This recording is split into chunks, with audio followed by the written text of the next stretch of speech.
It says most shocking interrogation. Most shocking interrogation I've ever seen. Markeith Loyd documentary. All right, chat. Lock in. Lock in. Loyd, Markeith Loyd. All right, thank you. Let's go ahead and begin these first appearances.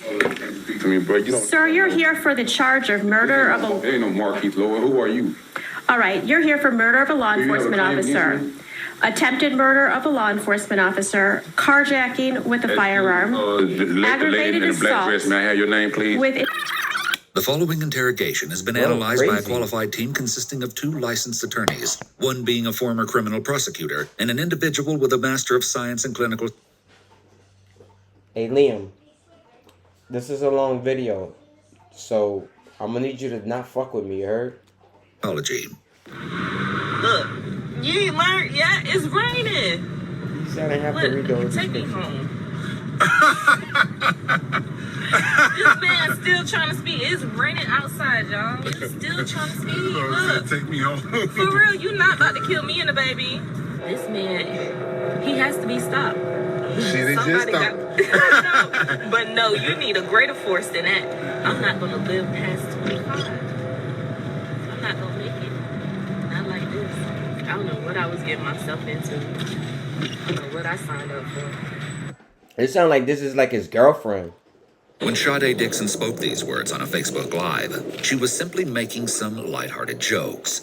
What she couldn't have known was that her dark prediction would ring true very, very soon.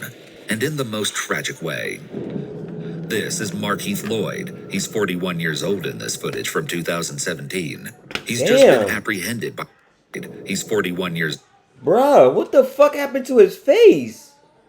This nigga looking like Martin. Y'all ever seen the movie the movie with Martin when he got stung by the bumblebee? In that movie where he got stung by the bumblebee and it swelled up? Oh my god. In this footage from 2017. He's just been apprehended by Orlando police after a massive manhunt that ended in officers finding him outside an abandoned house. While he waits about 25 minutes for detectives to arrive, he keeps asking for his handcuffs to be loosened, but nobody is in a hurry to help him. Right. Multiple officers hover outside, clearly intimidating the suspect. Hey, can y'all straighten these cuffs out for me? Just 1 second, okay, guys? They coming out to do that tonight. They real tight, bro. No, they're real tight. Both industry. They numb the wrist like the cuff. Markeith expects his complaints to be met with sympathy and proper treatment. Y'all seen that? The cop laughed. They numb the wrist like the cuff. Markeith expects his complaints to be met with sympathy. Chat, I'm gonna tell you something. You kill a cop, nigga. You kill a cop, dog, and they catch your ass, dog. Not only are they gonna beat your ass, dog, when you get in that police station, dog, they gonna beat your ass some more, my nigga. And don't you dare ask for no damn water. You feel me? Because they're gonna go grab you some water from the toilet. Now, nigga, you killed the cop, gang. Fuck you asking to, can you untighten my wrist? Cop came in there and laughed at his goofy ass. For treatment, in spite of the extreme circumstances that have led to this interrogation. What? The cuff, they numb the wrist. They real tight, the question. Don't worry about that. I get the bed, the key right now. Yeah, I left mine in the car. So keep the car. Damn. Markeith's body language indicates physical discomfort. The longer he remains in physical discomfort, the more his mental state will be worn down. They say I left the keys in the car. We get the key. We get the key. Right now. Excuse me, sir. Can y'all straighten this cuff out? Yeah, I'm gonna. Anybody got that now? You still got it? Oh, okay. So make sure y'all look for it. We need to. Markeith has his head down towards the table. This looks to be the result of physical pain or exhaustion. The longer they keep him waiting, the more his anticipation will build. It will also allow adrenaline to wear off and take some fight out of the suspect. Excuse me, bro. You can loosen up this right cuff for me? Yes, sir. Give us a little bit again. Let me check it. Yes, sir. Come on, man, y'all. Listen, yes, sir. We're gonna take care of it. All right? We have the fireman coming to check you out and look at your injuries right now. Okay, and then we'll be able to manipulate the cuffs for you. Okay, sir? At this point, Markeith has remained relatively respectful, and the officer is reciprocating by calling him sir repeatedly. This, plus his assurances that medical help is coming, are a simple technique to earn trust from the suspect. Man, could you lose the cup on me, please, bro? Sir, we have a fire department that's gonna come take care of it. What the fuck the fire department gonna do? All right, so just found this out on the ground.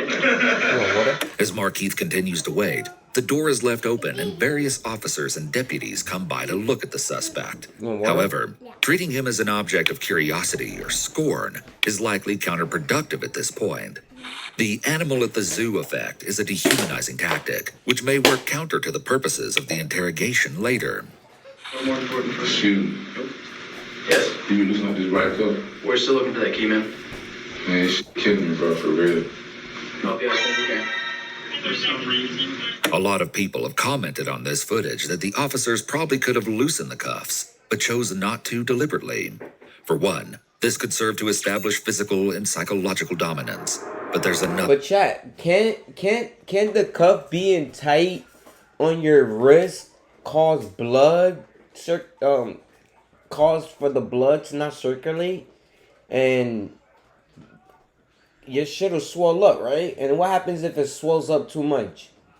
Don't you can possibly die, right? Because it's like, I don't know, isn't that like dangerous, right?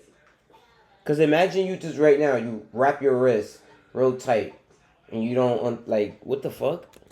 Far more personal reason. You'll soon see It can't be that tight. Good job, guys. Good job. Liam, listen, Liam, when cops want to be assholes, I've been locked up, bro. Listen to me, bro. And I got beaten up by the police. They beating the shit out of me for no reason. I'm being honest, bro. You know what I'm saying? I'm not about to sit here and talk about good cops, bad cops. It's not the time for that. But they beat the shit out of me for no reason, bro. Just because I ran. Cops don't like when you run from them and you lie. So I did both. And they whooped my ass, bro. And one thing they did was, I swear to God, they put the cuffs tight as fuck on me. And I said, yo, officer, the fucking cuffs are tight, bro. Can you please tighten them?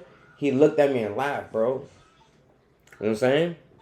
And I swear to God, when I got in the police station and I was speaking to the sergeant, I don't know why the sergeant was there. I told the sergeant, on my kid's life, chat. I swear to God, on my life, chat. I'm not lying to you guys. I shouldn't even say this on Twitch. But what they was charging me with was not mine. They put that shit on me because I ran. They was mad because they couldn't catch me. And they caught me eventually because I ran into a fence. But they beat me up and they stomped me in the face and they put the cuffs tight on me. And on top of that, they planted narcotics on me. They put drugs on me that weren't mine. I told the sergeant, I'm like, yo, that's not mine. I had weed. I told him I had weed on me, bro. I didn't have this. You know what the sergeant said? I swear to God, he looked at me and said, yeah, right. And I'm the king of England. I said, nigga, you might be. Because that ain't mine, bro. I didn't have that. I had weed, bro. I literally told him, bro, I had weed, if anything. I was snitching on myself because I wasn't about to take that charge. They still made me take that charge. I'm not lying. I swear to God. They beat the shit out of me. They stomped me in the face. And they threw drugs on me that were never mine, bro. I had weed on me, bro. You feel me? And that was fucked up. When I told the sergeant, like, yo, this what happened, blah, blah, blah. They didn't believe me, bro.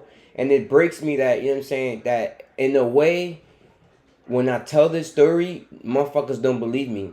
But God knows. Listen, bro, you can't hide from the most powerful, bro. Back to the video. It's a good day. Yep, it's a great day. And Deborah's handcuffs are on him? Yep. Very nice. Very nice. I gotta bite my lip. I read your messages, Liam. Damn, they're taking a This picture is of the highly nigga. unusual behavior for officers to display before questioning a suspect. Generally, they try to build rapport and create a false sense of helpfulness to the suspect to get them to be more apt to cooperate. Here it appears they have no desire to do so with him and are intentionally trying to make this experience as unpleasant as possible for him. So they doing this to make him speak, huh? After a while, Markeith gets fed up Man, with the the cop called him a handcuffs. piece of shit. Man, I know y'all got a key to this shit, man. This shit killing me, bro. Man. My hand's swelling up. Come on, man. Sit down. Sit down. Y'all on some bullshit, bro. Sit down. Sit down. Sit.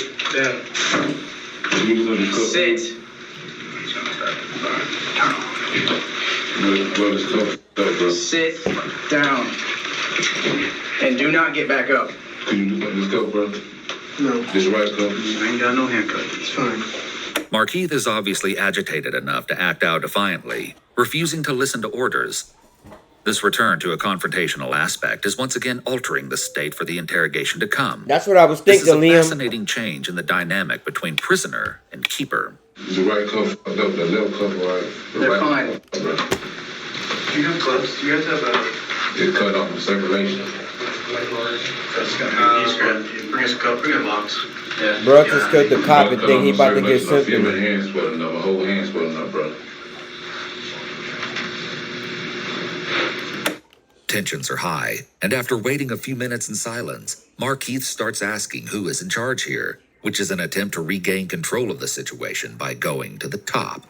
This method almost always fails in detention conditions such as this one.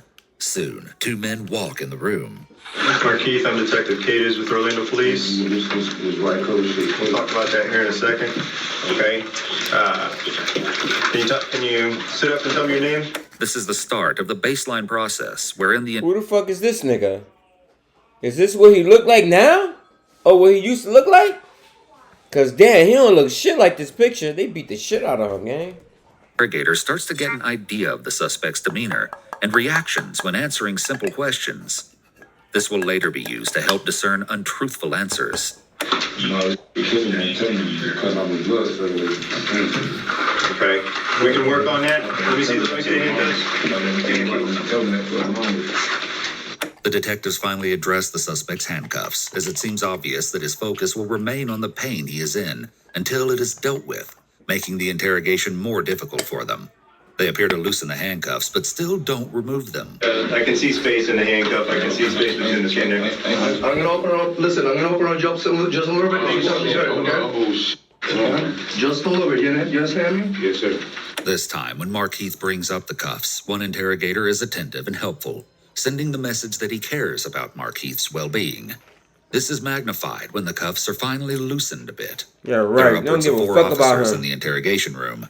The door is open and more officers are standing in view in the hallway, which is also unusual. Chat, y'all never wondered why be so many fucking cops for one nigga in handcuffs? Like, why it need to be 1, 2, 3, 4, 5, 6, 7, 8 fucking cops, bro? 8 cops for one nigga in the handcuffs. Generally, only 1 to 2 officers are in the room for an interrogation. What the fuck? No shit. So why the fuck is 8 niggas in the room with one handcuffed nigga? They ain't got shit else to do. They don't want to scroll through Instagram right now. They want to see this asshole that killed the cop. An interrogation door open is also rarely seen. You gotta get to it, man. You gotta get to it. Oh shit, Liam. You're a pretty bulky guy, so. Can you pin the subscription thing, Liam, please? Come on, man. It ain't nothing, bro. Don't go to 10. I think I got it. Hold on, let me see.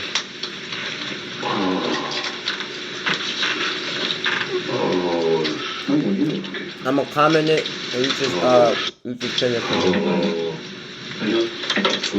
Right there, man. That's what you get right there, okay? If you move it, it's gonna turn up. You didn't even feel, they didn't even move that motherfucker. She killed me, bro.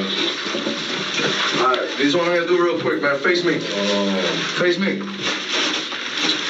Face me, Markeith. I'm gonna go ahead and wipe a little of your face, alright?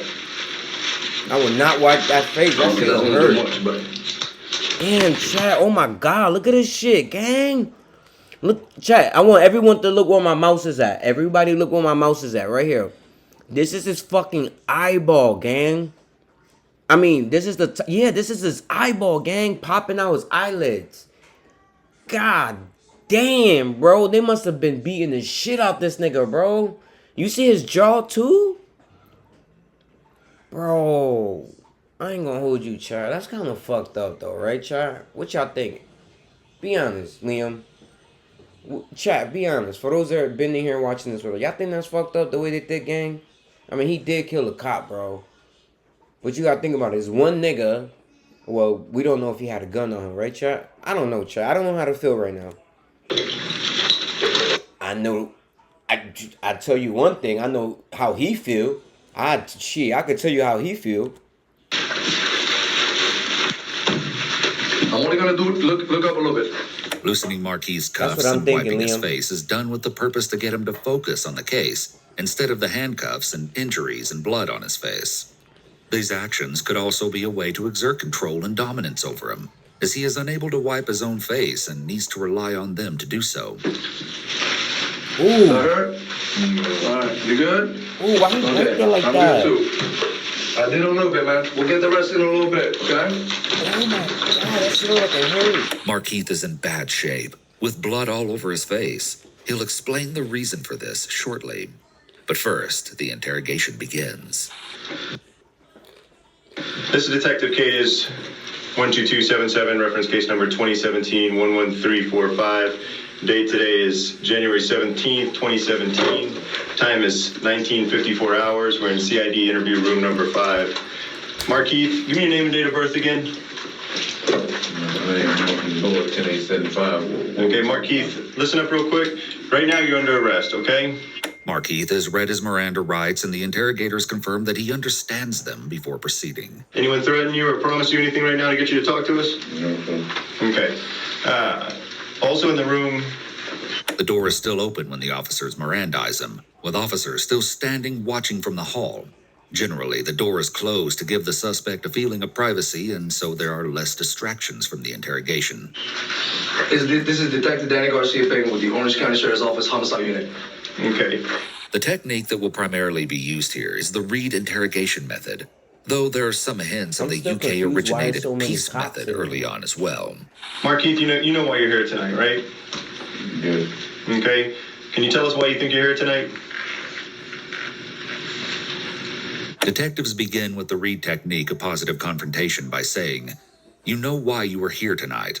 This statement isn't aggressively delivered, but is presented as an assumption of guilt toward the suspect. They speak to him in a neutral, almost friendly tone, so as not to discourage him from speaking at first.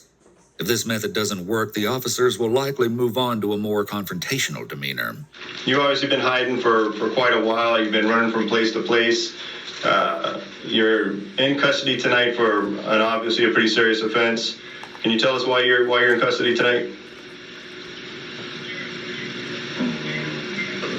What am I in custody for? You're in custody for homicide, okay? All right. Can you tell us where you were all day today? What homicide? We'll talk about that in a second. Can you tell us where you've been today? Were you at the house all day today? The officers ask him next where he was today in order to begin to establish a timeline and get him talking. Once they get a suspect talking, it's easier to keep them talking. I don't know. You don't know? I'm up right now. Markeith. Okay, Markeith, just talk to us. Sit up a little bit. You're not that fucked up. You can talk. Okay? The nigga Sit up beat and talk up. to us a little bit. He can't even This sit is in up. reference to a homicide that occurred about a week ago. And you know the one we're talking about. You've been running for a reason. You've been all over the news. You're well aware of why we've been looking for you. I'm running because the news because y'all making up stories. While positive confrontation can often make suspects feel backed into a corner, Markeith is deflecting this by acting oblivious, engaging in denial and claiming fabrication of stories against him. Tell us what story we're making up and tell us why it shouldn't be believed. I just came to the house, started shooting Sade, which that's a complete lie. You just what? Which that's a complete lie. What is? That I just came to the house and shot Sade, that's a complete lie. Okay. Sade is 24-year-old Sade Dixon, a mother of two and Markeith's former girlfriend. They met on Facebook sometime after he was released from prison in 2014. Despite their 17-year age difference, the pair got along well for a while and were happily looking forward to a future together. But then they got into a fight. You see, Sade was pregnant. In fact, just a few days before their argument, she and Markeith had laughed and smiled with one another at a sonogram appointment. Markeith seemed excited to raise this child and support his girlfriend as they started a family together. But underneath the surface, there were a few things he wasn't happy about. Rest assured, we're going to dive way deeper into the bizarre thoughts and behavior Markeith started to exhibit. But for now, what you need to know is that the relationship started to crumble primarily because of one big thing: trust. The pair's romance would reach its breaking point in December of 2016. At this time, Sade was about 12 weeks pregnant.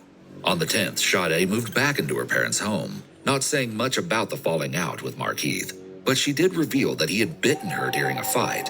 Her family had to take her to the doctor for a tetanus shot. 3 days later, on the 13th, The nigga bit her? So the nigga out here Mike chasing females, huh? Day is at the home around 9 p.m. when Markeith shows up, and she goes outside to talk with him. An argument ensues, with Sade's brother That's a big Ronald ass coming house. outside at some point to intervene. But things quickly spiraled out of control. Sade's family heard gunshots and came outside to find Sade and Ronald lying on the ground and Markeith running towards his car. Sade received wounds that were fatal. She was shot 8 times, losing not only her life, but the life of the unborn child that she was carrying. No! Yo, so the nigga killed her and the baby, bro? That's double murder, right? Double homicide? Yo, and that's his child. How you do that to your own child? I'm assuming that's his child, right? Miraculously, Ronald survived, which meant thank he God. lived to tell the tale of that horrific shooting. And you'll see when we get to the trial That's that the heavy, only bro. 2 surviving witnesses to see what occurred that night, Markeith and Ronald, tell Yeah, very he beat different her while versions. she was pregnant too. That's crazy, gang. And bit her too. Don't forget that. He bit her. Like, this nigga's possessive, bro. Very possessive.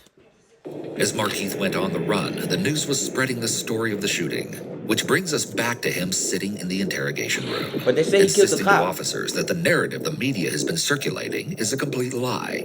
Listen to me, man. It's been a long freaking month. We've been running around doing a lot of different things.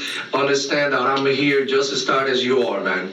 You know what I'm saying? I've been racking my brains, man. You've been doing pretty good for a month. You got me for a month.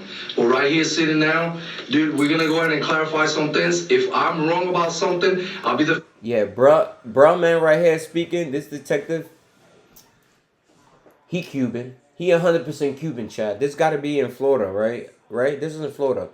This is a Cuban detective. He got a heavy accent. to admit that I'm wrong. But it's up to you to clarify what's been going on. Sit up, man. I'm trying to give you some respect, man. See, in the street, it goes like this. In the street, Markeith wants respect. And he wants everybody to give it to him. And guess what? I'm going to give it to you whether you deserve it or not. The interrogator takes a clarification approach. This is suggestive of the account part of the peace interrogation method. The peace interrogation method is a less confrontational interview and interrogation method than the Reed technique. The method stands for preparation and planning, engage and explain, account, closure, and evaluate, peace.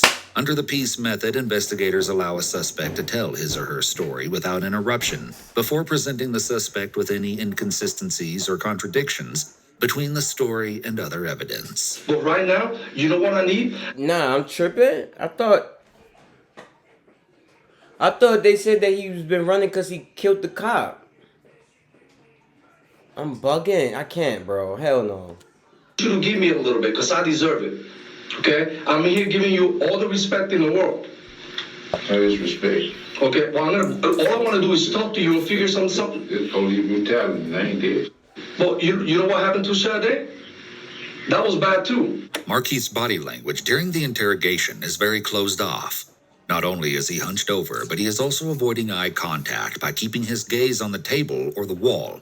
He's in a defensive position, almost as if he's trying to protect Nah, himself. nigga, I think he don't So want if to you look can because his explain to face me what fucked happened, up. maybe I can understand it. Because I'm looking at you like you did something wrong, and if you didn't do something wrong, then you gotta explain it to me. Man, y'all know what happened. Sade put a gun on me. Y'all know what happened. Y'all got it. Who's gonna tell me that if it ain't you?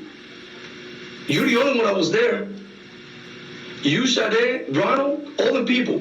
But I wasn't there. And right now, how we're gonna clarify these things is you telling me what happened. Because I don't want to guess anymore. The officer is trying to get Markeith to talk by presenting the conversation as an opportunity for him to simply explain the real story or clarify the facts to clear up any lies in the media. I want to be right. And I want to write the story that you tell me is your story. You control that. He shifts back to the Reed technique here. Step 3, trying to minimize suspect denials. Because you're the one that was there. But a lot of things have happened since December 13th, man. And only you can clarify that. See, I'm not sitting here. He's not sitting here. We're not playing with you. All we want to know is the truth. We're here already, man. This part of the story is already written. Read step 1, positive confrontation, involves advising the suspect that evidence has led the police to them and offering an opportunity to explain why the offense took place. That's what we're seeing here. We're going to move forward from here. You write the rest. But what I don't want is for me to give you respect and for you to treat me like I'm a punk. You can't even sit up and look at me. Piece steps 2 and 3 His are face fucked engage up. and explain, You can't look. establishing rapport, and account, which again is obtaining a full account of events from the subject before asking questions. For step 2, interviewers should use active listening to Yeah, establish that's what I already established, that it was a manhunt because he killed the girl December 13th and got caught January 17th, which is a month and some change. So I thought it was because he killed the cop, but I know it has something to do with the girlfriend because they said that in the beginning. So I thought it was that he killed the cop on the run because he killed the girlfriend. with the suspect, taking the time to explain the background, goals, and expectations of the interrogation, while encouraging the individual to speak up with any of their own relevant comments. The officer is trying to build rapport with Markeith by speaking slang to him and offering the idea of mutual respect, which is often a big deal on the streets. Jay, lock in, Jay. Crime time. I'm going to update you. Jay, we're watching a documentary of a guy that's been on the run for a month. He killed his girlfriend because he was jealous. He killed the girlfriend and injured the brother. So he got caught, so now they're interrogating him. Officer is trying to be relatable to the suspect to gain his trust. Bro, y'all just beat my ass. I don't want to hear this shit. Keith, ain't nobody in this room beat your ass. This is your opportunity. This is the opportunity you have right now. Just beat my ass. I ain't coming here like this. This is your opportunity right now to tell us the story. What happened? And tell us what happened. The detectives tell him this is his opportunity to speak, Man, chat, look at making his it seem face, like chat. it's in his best interest to do so. This is God almost damn, never the look at his case. face. Suspects are always better off not saying anything and getting an attorney, even when innocent of any crimes. Some people think asking for an attorney makes them look guilty. This may be how it appears, but it's always the smartest decision. Okay, so right now I want to give you what you deserve. So why don't you talk to me and tell me what's up, Yeah, man? they did too much. You've been his running ass. for a little while. We've been talking to a lot of people, and you know it, man. Your face. And now that I know he ain't killed a cop, bro, this is brutal the way they beat the shit out of him. Like, this is crazy, chat. Like, I'm sorry. Like, yeah, I get it, nigga. He killed somebody. Do your job. Find him. Put him in cuffs. And let the system deal with it. Why? This is my question. I don't want to delay this video. But my question is this. Genuine question. Why the fuck is it the need to beat the shit out of this nigga like this? What was the need? All over the TV. We're going to stay out here. We're not fucking with nobody. So what happened with Sade? I know she got in your face. I know she said some things to you that you didn't like. The officers now use both minimizing techniques and offer him theories of justification for his actions. This is another implementation of the Reed technique and makes it seem like they understand why he reacted the way he did. I broke up with Sade. Because why? Because she was lying about smoking. You got a point there. Yes, you're right. He did kill a pregnant woman with his child. You're right. Yeah, beat the shit out that nigga. Fuck Because that. she was pregnant with your baby and you told her to stop smoking because that's bad for the baby. She was lying about smoking. Yeah, so I know that. But tell me what else happened. Oh shit, he beat the shit out of her because she was smoking with the baby? Yo, what the fuck type of relationship did they have? Why are you even smoking with a baby? Got to the point that you had to do what you had to do. If you have to defend yourself, then you need to tell me, man. The officer throws out the suggestion of self-defense to try to see if that will elicit a confession. This is the theme development step in the Reed method, where they begin formulating a Nigga, we have 51 subs, gang. Yes, sir. God is so good, bro. My boy Royal Child came in here, nigga, and just went nuts. He gifted fucking 47, 48, 49, 50, 50. Nigga, he gifted me 4 gifted subs today. Nigga, almost 5, gang. Bro, and I swear I'm not lying. I wasn't even gonna, again, I was feeling some type of way today. We was going through some things. Our hot water's been on for 3 days. Our boiler is messed up, due to us, due to the fucking landlord. So, bro, we just been struggling with the hot water. It's just so much shit going on also behind closed doors. And I was like, bro, fuck it. Let me just come on stream and vibe with my community. And look how God blesses, bro. You know what I'm saying? Justification for the suspect, so they will more readily admit to a crime, thinking they have a defense. Y'all know Sade when he got a gun. Y'all got a gun. What happened downstairs? See when he got a gun, her brother ended up coming out and he jumped on me. That's how the shit happened. Which one, the older brother or the younger brother? Because she's got two The brothers. older brother and the younger brother got dropped out while man was outside talking, so all that about me just coming there and shooting up the place, that's what lie. That's not what's been written. That was No. I'm telling you, I wrote it. I've seen it on news myself. Markeith, forget the news. The news put in there whatever they want to put in there. I'm telling you, I'm the one who wrote it. That's what they did. That's what they said. No, that's what the news are saying. They're gonna fill in the I blanks. just came to the door and started shooting shot. That's a fucking lie. That's not what was written. Okay, I'm telling you, I wrote it, and that's not what was written. I'm telling you, I roll it. Who said? I don't care Bro, about the got a news. heavy I don't accent. work for the news. What I said was this. I said that you went there. The news prosecute me. No, forget well, then tell the truth about what happened, and we can clear some of that stuff. If it didn't happen how they're saying it, then let's clear it. But you know what? The only person that can do that is you. Me and this detective right here, we cannot write the story for you. You can do that yourself. The interrogator goes towards read step 4, trying to get the suspect to acknowledge the crime. So this is the time to do it. Because I know where you've been all day. I know the answer to that. I can sit here and ask you 1,000 questions and know the answer to them. But I don't know exactly how you felt that day that you had to pull the trigger at Sade's house. Notice how the officer says, had to pull the trigger, Right. as if Markeith had no choice. That day that you had to pull the trigger at Sade's house. This is again going on the theme of self-defense or justification. You did what you did. He trying to make him If you have confess. to defend yourself, that's what it was. But you man up now and clarify for me. My challenge to you is be a man. You were a man that day to do what you had to do. Again, the officer said, Where? had to do.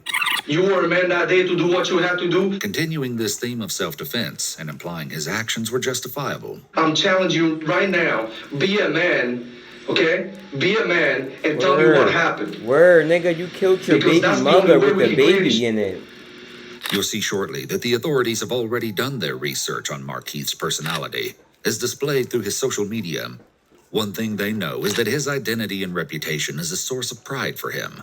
So they are now going to suggest that not cooperating undermines his manhood. Forget the news. The news is not here. It's you, I, and him. That's who's here. You can see the close proximity the officers are sitting to the suspect, and how they have him essentially cornered in the room by the way they're seated surrounding him. So you're gonna do that? You're gonna man up or what?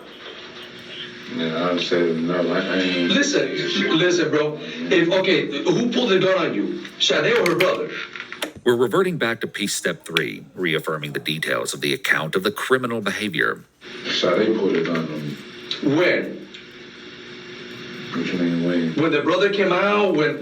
Before the brother even came out. You guys were talking outside? Yeah, we were talking outside when the younger brother got dropped off. That don't sound right. Why would she pull a gun out on him, my nigga? She pregnant. Did the cop say, Liam, did the cop say that Sade had a gun? The girl that died? I didn't hear them say she had a gun. I'm shooting that's a fucking lie. That's not how I wrote it. Yeah, no, and I broke up with her. If you take the check, if you check the text message. I did. I wasn't tripping off her. She the one was tripping. So I'm lying her saying I want a family with her, which I did, but we can't have what you lying. So other than that, I wasn't tripping about shit. That wasn't me. Right, so she pulled the gun on you, you had to do, what did you do? I disowned her. You took it from her? Yeah. And what did you do with her gun? I put it in my back pocket, but when her brother jumped me, I guess it had to fall out. You fall out. And when did you take your gun out? Well, me and him was cousin. That the older brother, Ronald, right? Yeah. You know him as Ronald? The older brother, yeah. Okay. Who did you shoot first, him or her? This is a very loaded question. It presumes that He's lying, Markeith shot dog. both Sade and her Right, brother, Liam? and so he He's needs to be lying. very careful answering it, as it would be easy to get trapped into affirming he committed the crime. Markeith seems to catch on to this, though. Man. Him? Because he was on you? They know what's going on. I talk to my lawyer because y'all just beat me up, but you want me to talk to you, though. The suspect has invoked his right to an attorney, and at this point, the interview should have stopped until his lawyer arrived. Any statements he made after stating he wants an attorney would potentially be inadmissible. If he voluntarily begins speaking again, the best approach is to re-Mirandize him to clarify he is again waiving his rights after invoking them. So when they say chat, yo, Liam, so when they say that if he chooses to talk again after he say he wants a lawyer, anything he says after that would be medicinal, right? They say, what the fuck that mean? Meaning that it won't be used against him? Or it won't be hold, or whatever he say to defend himself won't hold weight in court. I'm just confused on that part. There, I'm here. I asked for somebody to find you. They ain't had no business. I ain't got no problem talking. I ain't trying to hide shit I'm gonna do. And I'm not disrespecting you either. I'm treating you with respect. It was events that went along before that. I ain't just do no shit like that. Okay, so fast forward, man. Fast forward. We go through all this stuff. You do what you do. Whatever happened. I'm over here f***ed up. What you mean fast forward? No, I'm fast forwarding to last week, 10 days ago. Markeith, we got to know what happened, okay? We got a grieving family here for a police officer. They want to know what happened. They deserve to know what happened. See, Liam? You heard that. Look. Here for a police officer. You heard it? We got to know what happened, okay? We got a grieving family here for a police officer. A grieving family here for a police officer.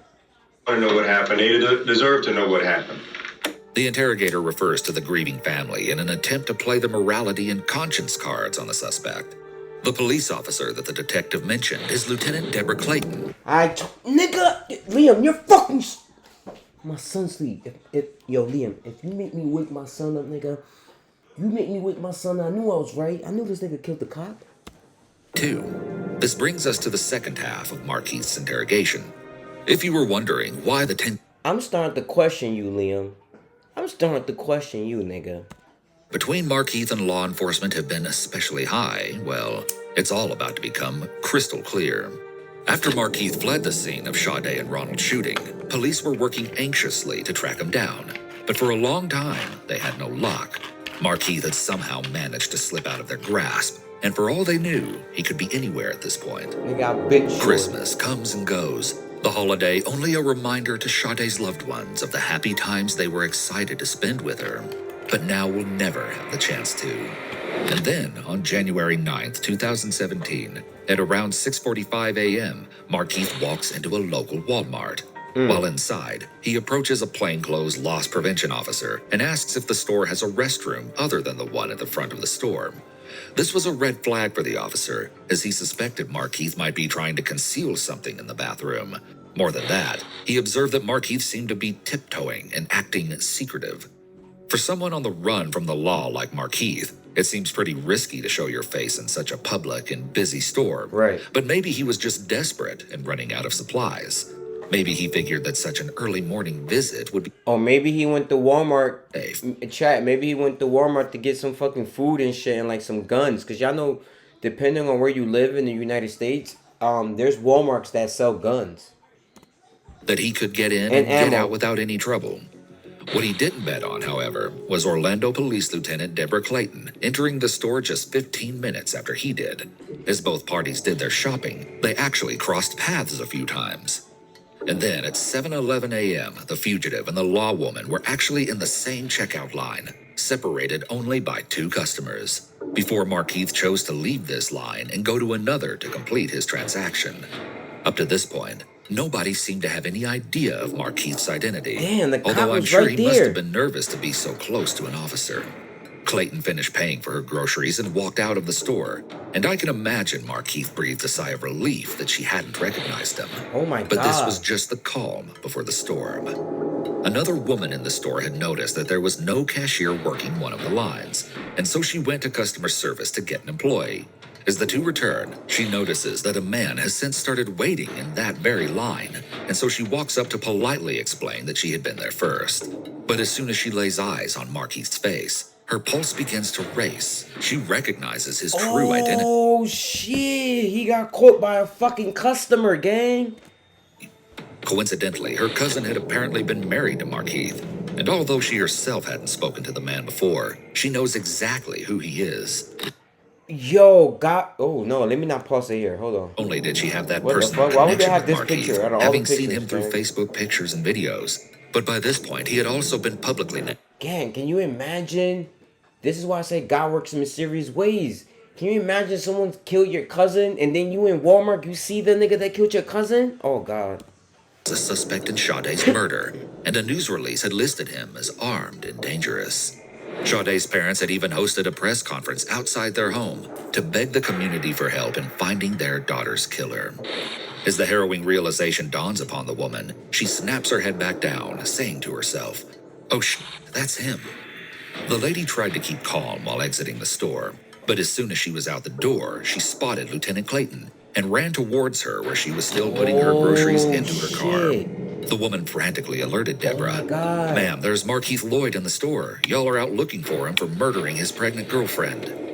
Totally caught off guard, but determined to spring into action, Clayton radioed in for backup as Markeith made his way out of the Walmart. Within the next about 10 seconds, other shoppers were running and ducking for cover. What we know about what happened here comes from multiple witness accounts. They say Clayton approached Markeith as he was leaving the store and told him to stop and to get on the ground. They claim that Markeith went like he was going to run and then turned around and pulled his gun out. This nigga had a drumstick. Yo, no wonder why the cops beat this shit out of him, gang. Bro, you know, chat, here in the United States, anyone that gets caught with this shit right here, nigga, you might as well kiss your life goodbye. You ain't never seen the light of day, nigga. Anyone in the United States, Google it, get caught with a drum, nigga, that's like getting caught with a what they call that shit? When you put what do you call that shit? Go on the gun. When you put that shit, the semi-automatic on the, I don't know, but whatever. Made one final radio transmission. Foot pursuit, and then officers on the other end heard 3 gunshots followed by complete silence. About 1 minute later, they received a call that an officer was down. Oh no. One Walmart employee claims to have witnessed the entire scene. A switch. She There you says go, she a had just switch. clocked out when she noticed the concerned shopper approaching Lieutenant Clayton about Markeith's presence. She could do nothing but watch as the situation intensified in the blink of an eye. She says she found herself sitting by Clayton's side and praying for her as she bled out on the ground from 4 gunshot wounds. This employee alleges that Markeith walked up to Clayton after she fell and shot her some more, even though she laments he could have fled after landing a bullet in her hip. This witness... Yo, the nigga went back and shot her, gang. The cop. Lamented. He wanted to finish her off. He just has hatred in his heart. I'm sorry. According to this woman, Markeith calmly turned around, walked to his car, started it up, and took off as Clayton lay taking her final breaths. Oh my God. Additional officers arrived within 28 seconds, but it was too late. Clayton was down, and Markeith was gone. You know Sergeant Clayton was good people, okay? I don't know her. You know what she is. Once it's revealed that Markeith shot and killed a fellow officer, the earlier behavior of the officers makes sense. Police form a brotherhood or sisterhood with each other, and when one of them is shot, the case is personal to them. Conversely, cop killers are often looked up to on the streets and in prison. You guys went to the same school. You guys came from the same neighborhood. You know she was good people. Tell us what happened with her. He went to school with the cop, gang. What the fuck? No wonder why they say this is, look at the title, the most shocking interrogation you will ever see. Oh my God. The nigga went to school with the cop he killed, bro. Oh my, yo, they about to put this nigga under the dirt. They're gonna send this nigga to El Salvador with the MS-13s, watch. She draw down on you first? What happened? Yeah, this is in Florida. Yep. The interrogator returns to trying to get Yep, Markeith's Florida. account of events as per piece step 3.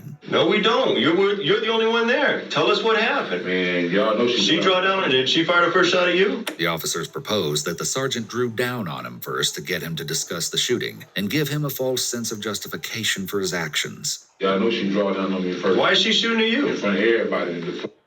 That one professional. So they just got his ass. Because remember, they asked him, do he know who Officer Clayton? He said, no, I don't know who that is. I ain't do that. Now he just bluntly admitted that she shot at him first. Nigga, even if she shoot at you first, gang, you wanted. You a wanted man. You killed the cop. Why would you shoot a cop? A cop is not going to put their gun out on you for no reason, gang. If I was supposed to also, I'd have sat back and got, she started calling back up, I'd have waited down and followed the car, see what car he got in. That shit was dangerous for everybody. Markeith is trying to shift blame from himself onto Lieutenant Clayton when he says that she should have waited for backup and that she wasn't being professional. He's failing to take responsibility for his actions. So she came at you? I mean, we don't know this. This is why we need you to tell us. For what? What'd she do when she came at you? They're gonna send him to El Salvador. Okay, we didn't know that she pulled a gun first. This is what kind of stuff we need to know. CPR was performed on the fallen officer, and she was quickly transported to the hospital. About 5 minutes later, the Orange County Sheriff's Office captain sees a vehicle matching the description of Markeith's and follows it into an apartment complex, where Markeith allegedly steps out of the dark car and fires 2 shots towards the officer's unmarked Ford Explorer.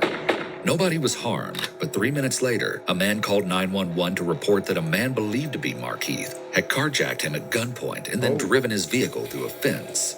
10 minutes after that call, Clayton was pronounced dead. Wow. After 17 years in service at the Orlando Police Department, Yeah, her this is career Orlando. came down to those pivotal few seconds where her life was tragically cut short far too soon. Unfortunately, before the Orlando PD had even had time to process their beloved comrade's passing, there would be yet another casualty in this hunt. When just before 10 a.m., a motorcycle deputy responding to the search for Markeith was fatally struck by a van. That morning, 17 schools in the county were placed on lockdown as the chaos unfolded. A news conference is held alerting the public of the death. Nigga, how? Who the fuck hit him on the bike? And the search for Markeith. One sheriff calls the day one of the worst in his career, and the award for information leading to Markeith's arrest is increased to $60,000. Damn. Authorities focus their search on an apartment complex called Brookside, employing a heavy force of police officers. Shit, Chad, $60,000 is enough to make anyone in the hood snitch on your ass. Shit, $1,000 in the hood will make a nigga snitch on you, Chad. And the fact that he was a person that I feel like a lot of people knew him, it's nowhere you can hide. If you go high in the hood, they put a reward on your head, they gonna snitch on you, bro. And even armed SWAT members. But eventually, they have to call it off and let residents back into their homes, as Markeith is nowhere to be found. It turns out that Markeith was very active on his internet accounts, often sharing updates of his daily life, including a Facebook Live video in November with Sade, where the couple rubbed her pregnant belly and talked about the baby kicking. The pair posted lots of videos together, documenting trips to the mall, OBGYN visits, or home cooking sessions. But the inflammatory statuses that the detectives are most interested in include one from 2 weeks before Sade's death, when Markeith posted, "Goals to be on America's Most Wanted." He also shared another update just a couple of days before Sade would die at his hands. This one read, "Orlando, Florida, when you talk about street legends, mention me." The couple also broadcasted a Facebook live stream where Sade recorded as the two were pulled over in a traffic stop. Markeith was let go with a warning, but he and Sade went on to make jokes about killing the officer. Just an interesting side note, Markeith's then 19-year-old son was actually behind bars at this time, and during a visit with his mother, he found out about his dad's situation. My daddy was on the news. For what? For killing that girl. One of his girlfriends. That's crazy. Police too? He killed the police too? Yesterday. Yesterday? I knew he was gonna start doing that. Chat, I'm sorry. I hope to God that nobody here hates me for what I'm about to say, my nigga. I'm sorry. I hope no one here hates me for what I'm about to say, gang. But this right here, this is sad to see a young man like this in prison, in jail. And this is the reason why he's in jail. His father. Prime example. My nigga, we gotta do better, bro. As kids that don't have our fathers in our life, bro, we cannot follow behind our father's footsteps. If you are a young man that don't have your dad in your life, gang, that don't mean that you gotta resort to the street to go look for some type of protection or love or guidance from the street, nigga. You feel me? Because look, you're going to end up right here, bro. And when you're locked up, don't nobody give a fuck about you, bro. I've been locked up. Spent most of my time in jail. Nigga, I did like, what, 2 years in prison straight. 2 years straight. Like, shit is dumb, bro. Sad. Where? Walmart. Talking about street legend, right? He got away. Tripper. Yes. Figured that too. He just can't kill the police in Walmart. He gotta do it smarter than that. What? Smart. You heard that? He said you gotta. No smart way to get through. Love your enemies, all type of stuff. Yeah, you gotta break that curse. So you started with that. I got kicked out of school when we got out of jail and everything. I ain't gonna blame him for that. It's sad to see that the boy was already going down a similarly bad path in life. Meanwhile, after another fruitless search and the FBI Most Wanted Twitter account posting Markeith's photo for the world to see, the reward in this case was raised to $100,000, which is the biggest reward Crime Line has ever received. 3 people are arrested in connection with the search, believed to be accomplices who helped Markeith in some way or know information about his whereabouts. Police scour more than 100 locations and expand the search to a neighboring county where Markeith has family.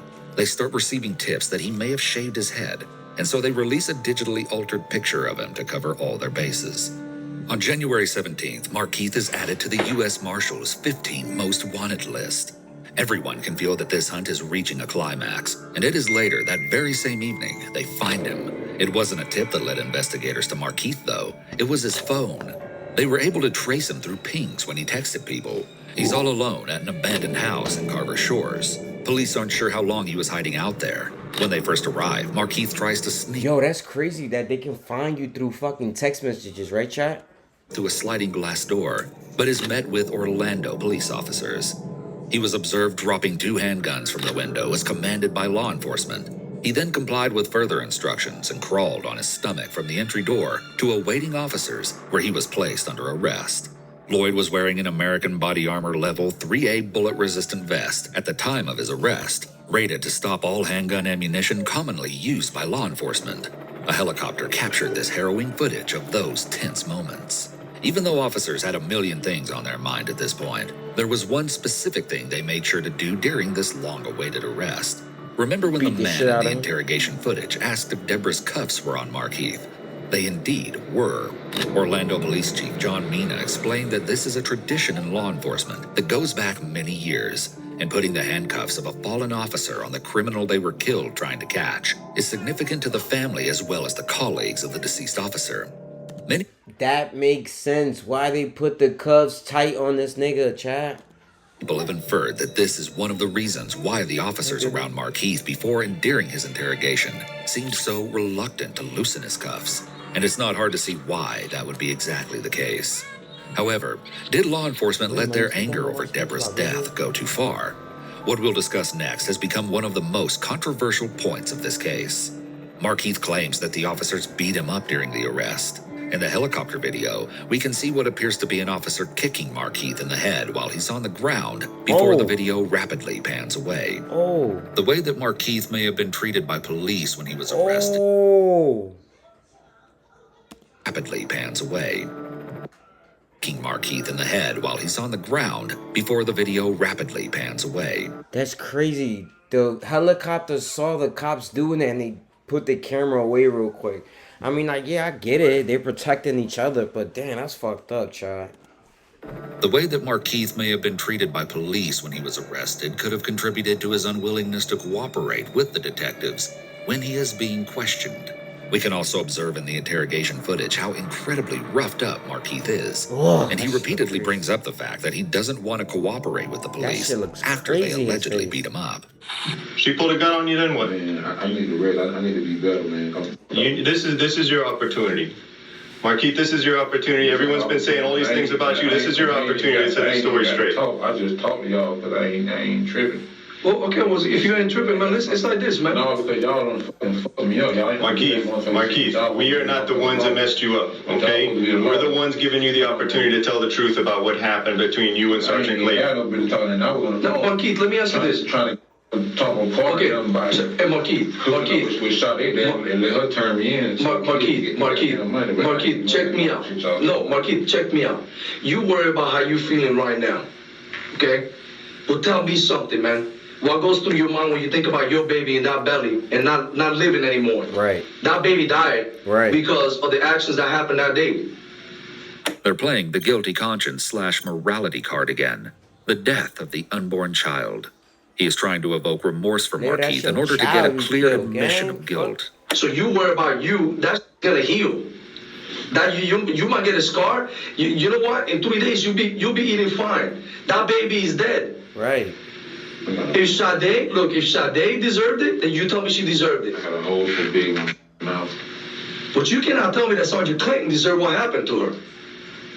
Oh. You're tired, I know that. You've been running for a long time. You're not eating right, you're not sleeping right. They lock my family, my people down. Somebody helping me. I'm about trying to buy my own food out of Walmart. Well, that's what they said. Let's listen, Markeith, this is about getting the truth out right now as to what happened between you and Sergeant Clayton. Okay? We need to know if Sergeant Clayton pulled that gun on you first. Man. We need to. Thank you so much, Kasim. I really do appreciate it, bro. And I'm sorry that I keep pausing the video, but, bro, I just want to say, bro, to anyone that's out there grinding to do something, bro, it's going to be days that you don't want to do shit. It's going to be days that you doubt yourself and say, bro, is this even for me? Do I deserve to be where I think I deserve to be? And, bro, I always say, bro, you're not crazy for thinking that you deserve to be happy, bro.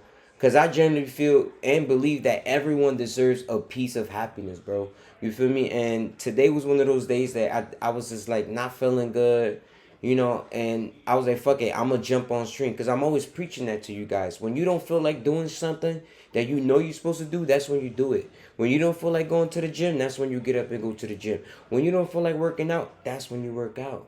When you don't feel like studying, that's when you study. When you don't feel like cleaning up, that's when you clean up. You know what I'm saying? So, I appreciate you for that comment, my brother. I want to give a big shout out, though, to my moderator, Liam, bro.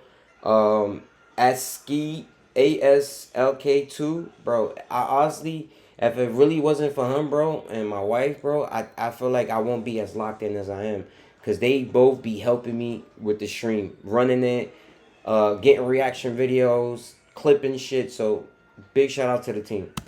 If you felt threatened, if you did what you had to do, tell us what happened. Yeah, she put a gun on. The officer again says, we need to know if you did what you had to do, bro. In reference to shooting the sergeant. I was reacting to it. He's trying to once again get Markeith to talk by making it seem like he had justification. We locked in reality, even if the sergeant pulled a gun on him first or threatened him, she had cause to do so, and him shooting her in this instance has no legal defense. Florida statute section 776.051 provides the law relating to use of force in resisting an arrest. A person is not justified in the use or threatened use of force to resist an arrest by a law enforcement officer or to resist a law enforcement officer who is engaged in the execution of a legal duty if the law enforcement officer was acting in good faith and he or she is known or reasonably appears to be a law enforcement officer. Did she threaten you? Yes, she put a gun on. Y'all know she put a gun on. Y'all got the tape. And is that why you did what you had to do? Yeah. So, for him shooting her, chat, it is no justification. He's wrong. That's what they said. So tell us what happened. If you're threatened, tell us what happened. The interrogator shifts back to read step 2 here, shifting the blame away from the suspect directly in the hopes that this will encourage him to talk. Yo, Liam, after this, I'll react to it. You got to talk, man. I'll talk to my lawyer and let him talk to you. Again, Markeith invokes his right to an attorney. The police continue to question him despite his unequivocal invocation. The statements he makes are at risk of being inadmissible. When exactly were you being threatened? This is your opportunity, Markeith. This ain't my opportunity. You don't see me. You don't see my blood over here. That blood will heal. Those wounds are going to heal. Okay? I can't even open my eye. That will heal. All of that is going to heal. What happened with Sergeant Clayton, that's a whole different story. Okay? Did she come at you and threaten you? Did you have to do what you had to do? Tell us why you did what you did. Was she threatening you when she was on the ground? When she's on her back and you're shooting her, were you feeling threatened?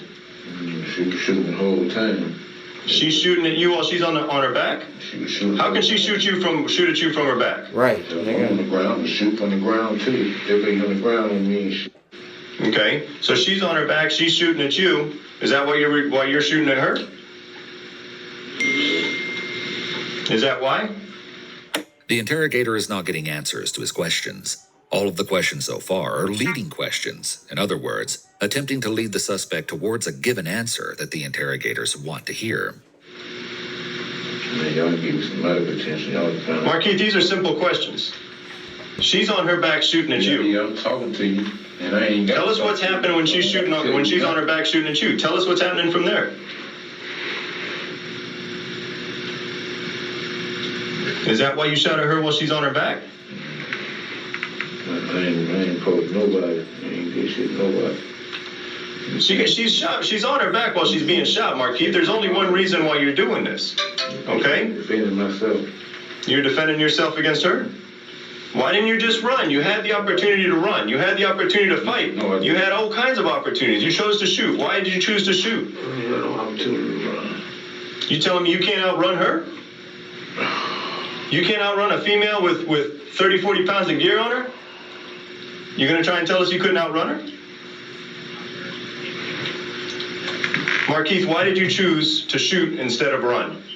When the interrogator asks, why did you choose to shoot instead of run? This is a great question because it goes to intent to commit the crime and would play a meaningful role in whether the crime is viewed as premeditated as opposed to something lesser, like manslaughter. Markeith, why did you choose to shoot instead of run? They're trying to get him to confess so they can pin the murder charge instead of follow the car. When he was standing out, she put all on. What difference would it have made whether she approaches you or 10 police officers shoot you? It would have made a difference because the car would have been surrounded and the situation could have came out. You saying you can't help yourself and that's why you had to shoot? Man, you saying that now? Then tell us what happened. You're not telling us anything. Now we're finna finish talking because you're trying to put words. No. Tell us what happened. That's the question. The interrogator starts to put pressure on Markeith in a way that would make him feel like if he doesn't speak up for himself and tell his version of the story, then someone else will fill in the holes for him. Right. He's still deep in the read technique. Markeith doesn't budge.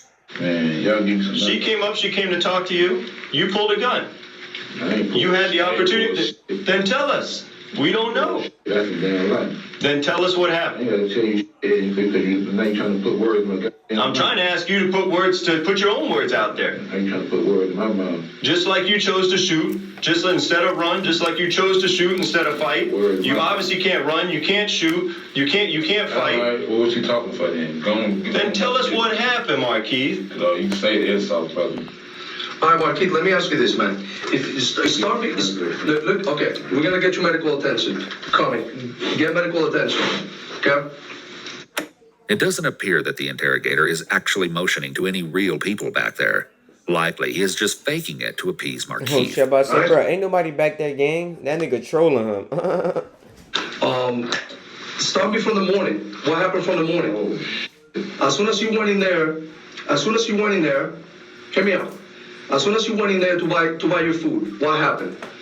Tell me your story in your own words, from the beginning to the end. And then we don't have to put any words in your mouth. The officer tries once again to establish trust and a timeline here and gives the suspect a chance to start from the beginning, to tell them. Chat, I'm gonna go use the bathroom real quick. If I'm gonna try not to miss nothing, I'll be as quick as I can, and I gotta get Yas another bottle because she's putting Sudden to sleep. Happened in his own words. Markeith, you went to Walmart. All y'all been doing is lying. I ain't trying to talk. All y'all been doing is lying. Y'all lot of people like they help me. They help me. I'm in Walmart buying my own damn food. Tell your story then. You went to buy your own food. Because y'all know they went because y'all made up something. Then you tell me the story. Y'all made up shit, bro. I don't have to make up anything if you tell me the story. Markeith, we either hear it from you or we hear it from the people that saw what you did. We hear it from you, or we have to just basically see what the video says. All that's saying one thing. Here's your opportunity to say what happened, where you coming from. I need medical attention. I can't. Medical attention is coming. I can't open my eye. Ain't no medical attention coming. Y'all bullshit. Why they can't yet? The officers display their true disdain for the suspect here and clearly aren't concerned whatsoever about his physical well-being. This is not surprising, knowing that he shot one of their own. and also because the injuries were sustained while being arrested by their colleagues. Y'all been saying that. Come on, man. You don't need to open your eyes, Markeith. You need to open your mouth. No. Okay? You fuck out my motherfucking face going about your business. I don't need to open my eye and open my mouth. What do you think you talking to, brother? The pushy and straightforward approach got a rise out of Markeith. But will it get detectives any closer to their goal? Markeith, this is the opportunity that we're talking about. This is the interaction you obviously had with Sergeant Clayton. Sergeant Clayton attempted to do the right thing with you, and you chose to do what you did. Don't know about your business, brother. She tried to do the right thing, you did what you did. You said what you want to say. Don't know about your business, brother. Until we hear different, we gotta go with what everyone's telling us. We gotta see that basically you gunned her down for no reason. You gunned down a police officer because basically you're too scared to run. Don't know about your business, brother. In this case, it seems that provoking Markeith has only caused him to shut down completely.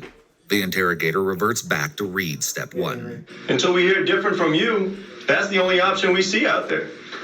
We see you gunning down a police officer while she's on her back. Tell us something different. What did you shoot at the other police officer over there when you ran from your car?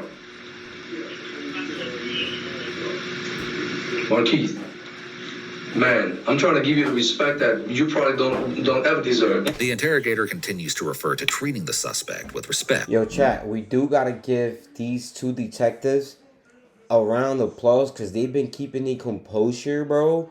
Because any other cop would have been like, yo, fuck this interview, man. Fuck this nigga. Let the judge deal with him. This is a falsehood, as there is probably no medical support coming at this point. The appeal is to respect, manhood, to gain the trust of the suspect. However, as you'll see, this backfires shortly. Why don't you just tell me, bro? Yeah, how I don't deserve him. I'm a man just like you. Well, then treat me like it, man. I'm treating you like a man, but you're not treating me like a man. You're not even looking at me, man. You can't even talk to me, bro. Talk to me, man. You don't see what your fellow officers did? Come on, man, get the fuck out of here. That bullshit. My mother can't look at you. Give me some medical attention. It's coming, bro. I already asked for it. It's coming. She ain't came yet. It's coming. Markeith, why did you shoot at the other officer? What did he do to you to make you shoot at him? Did he come at you wrong, too? I mean, you gotta tell me something, man. Man, y'all got me I'm in pain, I'm under duress, and y'all just in here just trying to drill me. I ain't got something to tell y'all. I'm under This duress. is what we're trying to figure out. Are these officers threatening you? Man, Are you taking these actions because officers are threatening you? I'm under duress and I'm in pain. Y'all gonna beat me up.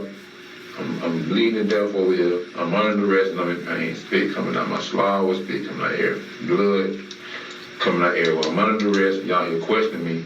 I'm under duress and I'm in pain. I'm hurting. Hey guys, Yas here. Sonny didn't want to go to sleep with me, so Joseliz went in there and did it. He didn't have to. Those 2 things ain't gonna change, Markeith. Your pain ain't gonna change for any time soon, whether medical attention sees you or not. The duress, whatever, okay? All we hear is that these people are threatening you, and you stood up for yourself. Markeith keeps emphasizing how he is under duress. Duress is defined as the act of using forced coercion, threats, or psychological pressure. Hey Liam. Get someone to act against their wishes. Apparently, a person acting under duress is not seen as acting of their own free will, and so may be treated accordingly in court proceedings. By saying this, Markeith is trying to throw the validity of the interrogation into question. Though given the cameras recording the suspect and the interrogators, there is technically no duress here in a legal sense. This raises an interesting question, though. Watching this footage and knowing the context of what Markeith has done doesn't exactly make you sympathetic to him.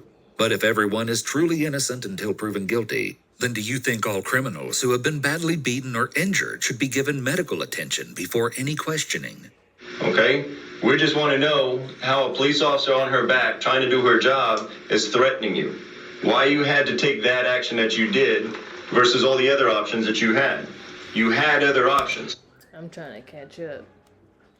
1 second, so you see. Why did you choose the option you chose? That's the simple question.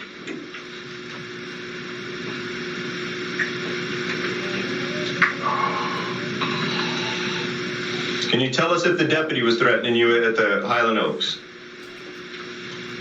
Can you tell us why you had to shoot at him?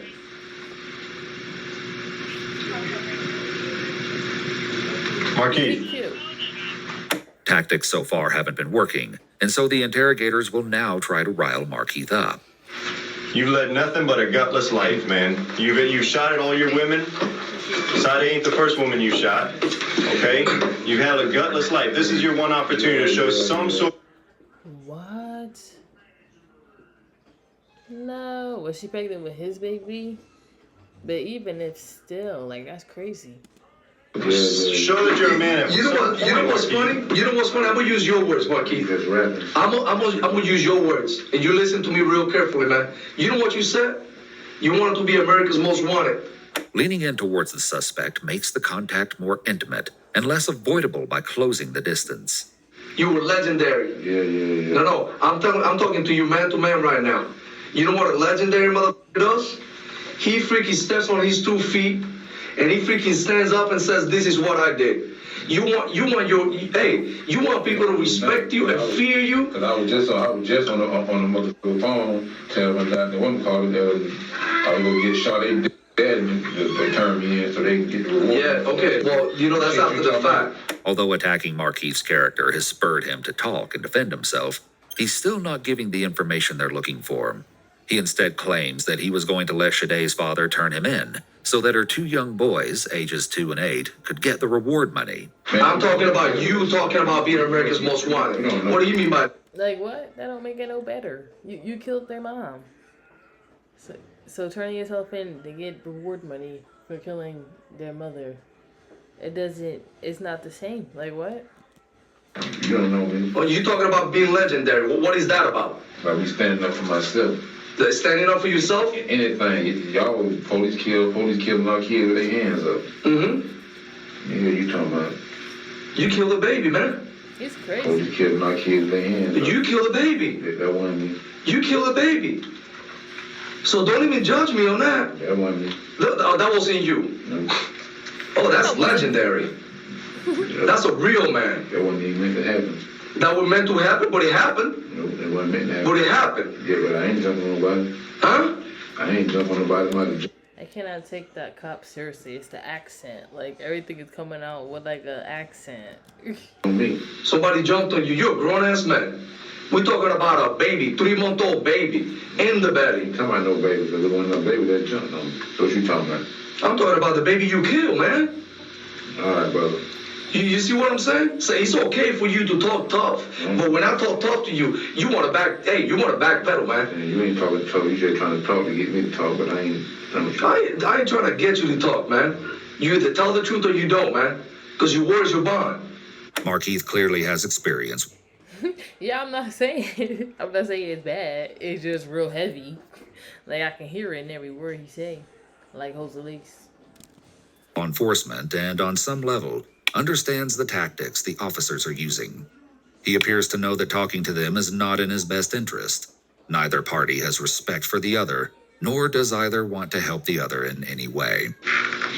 You either act like grown-ass man right now, or you put your head between your knees, man. You got 2 options, bro. You got 2 options. Because I'm not the one sending you a coward for killing a woman with a baby in her belly. I'm not the one saying that. Your people are saying that. The interrogator is slipping into read step 5. His people? Like, his family told on him? Well, obviously. Step comes into play when a suspect becomes distracted or withdrawn, often by ruminating on their potential punishment, and starts to tune out instead of focusing their attention on the interrogator's desired topic. He's trying to keep Markeith receptive to the conversation. Markeith then gets quiet, but offers no emotional reaction of note. Interestingly, the interrogator does not really pose the alternative use in read step 7. This would entail presenting 2 choices for why the crime was committed, both assuming his guilt, but one being more justifiable and understandable. Many suspects believe that latching on to the more morally acceptable answer will result in a less harsh punishment. But the truth is that both options are incriminating. You ran for 30 days plus, but we found you. So where? I don't even see. It's like the table is white. It looked mad bright. I can't see no blood. But at the end, you weren't that smart after all. But you know what, Markeith? You know what, Markeith? You done your time, man. You done a long, long time. You know the system in and out. And you get to live for as long as you want to live. When God says this is your last day, that's your last day. But Sergeant Clayton didn't have that opportunity. Because No, I think that's like a pamphlet or something. Like a paper or something right there. I do see what you're talking about, though. You talking about this? I don't think that's blood. I think that's a piece of paper. made that choice for her. Sade and that baby, they didn't have that opportunity because you made that choice for them. Luckily, her brother lived. I ain't made. He said, luckily, your brother lived. Well, her brother lived. He was trying to kill the brother, too. Bro, your actions, man. I'm talking about your actions. And then you wrong because you don't want to face reality, bro. I ain't gonna get no motherfucking guns. I ain't made shit. I ain't jumping nobody. I ain't made shit so you can kill that. Some researchers have posited that the moment an interrogation turns into an argument, it fails. After being Why he was trying to shoot everybody like that? Like, what happened? What's going on? access to over 1,000 hours of interrogation tapes, one team asserted, you need to remember what your purpose in that room is. You're seeking it. Oh, okay. I see the blood right here on his face. Right here. You're not there to speak on behalf of the victims or the police. You might feel better for getting angry, but down the road is retribution. If you find yourself having a go at someone, ask yourself, what am I achieving by this? Because they will stop talking to you. This is an interesting perspective to keep in mind as Markeith's interrogation goes on. Tell me the reason why. You killed that baby. Tell me the reason why. You shot Ronald right straight in the chest. You tell me the reason why. As the interrogation goes on, Markeith starts rocking back The police kicked him in the face. Did they show that? forth slightly. This is a self-soothing behavior that sometimes comes out during extremely stressful situations. You defending yourself? Then tell me the whole story and I'll listen. You shot Sergeant Clayton because she threatened you. She's giving you commands to stop and you kill her because she pulls a gun on you. That's her job. That's your option. That's your choice. So you a badass, man. When you do your thing, but you can't even face me and talk to me about it. Because there's no way in hell that you can believe your own words, man. Markeith putting his face down on the table shows that he is further disengaging from the questioning. What about that other cop? Because he got behind you, you got the option of shooting at him? Luckily he didn't die. You know what we told you, Mom? That we didn't want to hurt you, man. We didn't want to kill you. We wanted you to face justice. And here you are alive. I've been trying to kill, but that's what you talking about. You are here alive, man. Y'all done framed murder on me already and everything. And y'all don't want to kill me. Motherfucker city been trying to kill me. So did we frame Sade's murder too? Y'all done framed murder on me before. Did we frame Sade's murder on you? No, but y'all must let the motherfucker know. Did we frame the baby murder on you too? Y'all was with that. Huh? Did we frame Sergeant Clayton's murder on you? Y'all was with that. Oh, you can't say that though, right? Y'all let new people lie. So you're the victim here now. Like I just came with them and just went to. You're the victim here now. That's a cold. Tell me that. That's the cold battle lie. You fucking around with the victim to y'all lies. Tell me you're a victim and I'll give you a freaking hug. Because that's what you sound like right now. See, a real man will tell the truth. A real man will tell the truth. And I thought, you know what I thought today? That I was going to come sit down in here and talk to a real man. By questioning his character and his manhood, the officer thinks he can get him to talk to defend his manhood. However, it doesn't seem to work on this suspect. They call him a punk and a bitch. They likely chose those words deliberately. Calling someone a punk or a bitch in prison is seen as a huge insult and a sign of disrespect. They're trying to push him into defending his manliness. This is another Reed technique called behavior-provoking questioning. It probably is, because he's laying his head down on the table. They're trying to get a response by challenging him and angering him. But even then, you can't even... Oh, it's a napkin, and when he lays his head on it, that's where the blood goes. See, we're both here. Piece of paper, blood. Say that. You want to be legendary with lies. See, that's a punk move. Everybody tells me, man, that guy's for real, man. Right now, I don't see that. Anger will often get suspects to blurt out an admission of key facts. The interrogators aren't getting the response they want out of Markeith, so they continue to badger and insult him. Markeith, you every time you have an opportunity to show that you're the man you talk about, that you're this friggin' badass, you talk. Is this like good cop, bad cop? The white guy's the good cop. You talk all that shit about how you ain't going down without a fight, and as soon as the officers confront you in the yard, you bow down like a bitch in body armor. The other interrogator jumps back in with the same goal, trying to evoke a reaction, and he almost succeeds at this point, but Markeith quickly stifles it. So what are you now? I ain't talking about being no badass. What the fuck you talking You talking all this shit about how badass you are, but when the officers confront you at the house on Lescott, what'd you do? All right, man. Well, all right, bye. You bitched out. So you Ooh, right by his eye, by the camera, you got a big old knot right there. confronted by a female at the front door with your unborn child in her. What do? You light her up. Sergeant Clayton's trying to do her job and tell you what to do. What do? You hide behind a pillar and you light her up.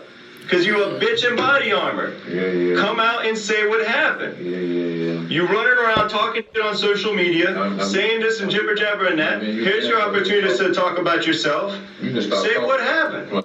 It looked like he can't open it. He just looked like everything hurt. Like his clothes half on. Like what? Dishes and all that shit. I ain't never disrespecting. I ain't gonna let you disrespect. What you want us to do? You sitting there looking down, bleeding. You sitting down there. We're giving you ample opportunity to say what you need to say, to speak the truth. And what do you do? What opportunity do you take?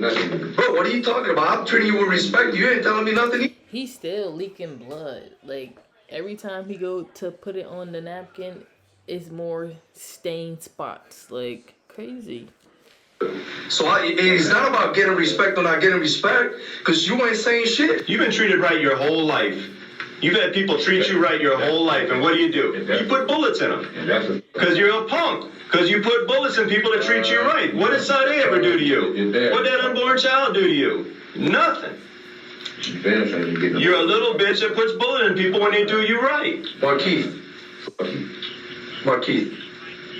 Markeith, tell me something, man. Ain't no more rap. All right, check these out. What do I tell Sade's mom? Hey, last thing I'm going to ask you, man. Hey, I'm going to ask you this. What do I tell Sade's mom? Do I tell her that you're sorry, that you said you don't care, that it's her fault that she's dead? What do you want me to tell her? No rap.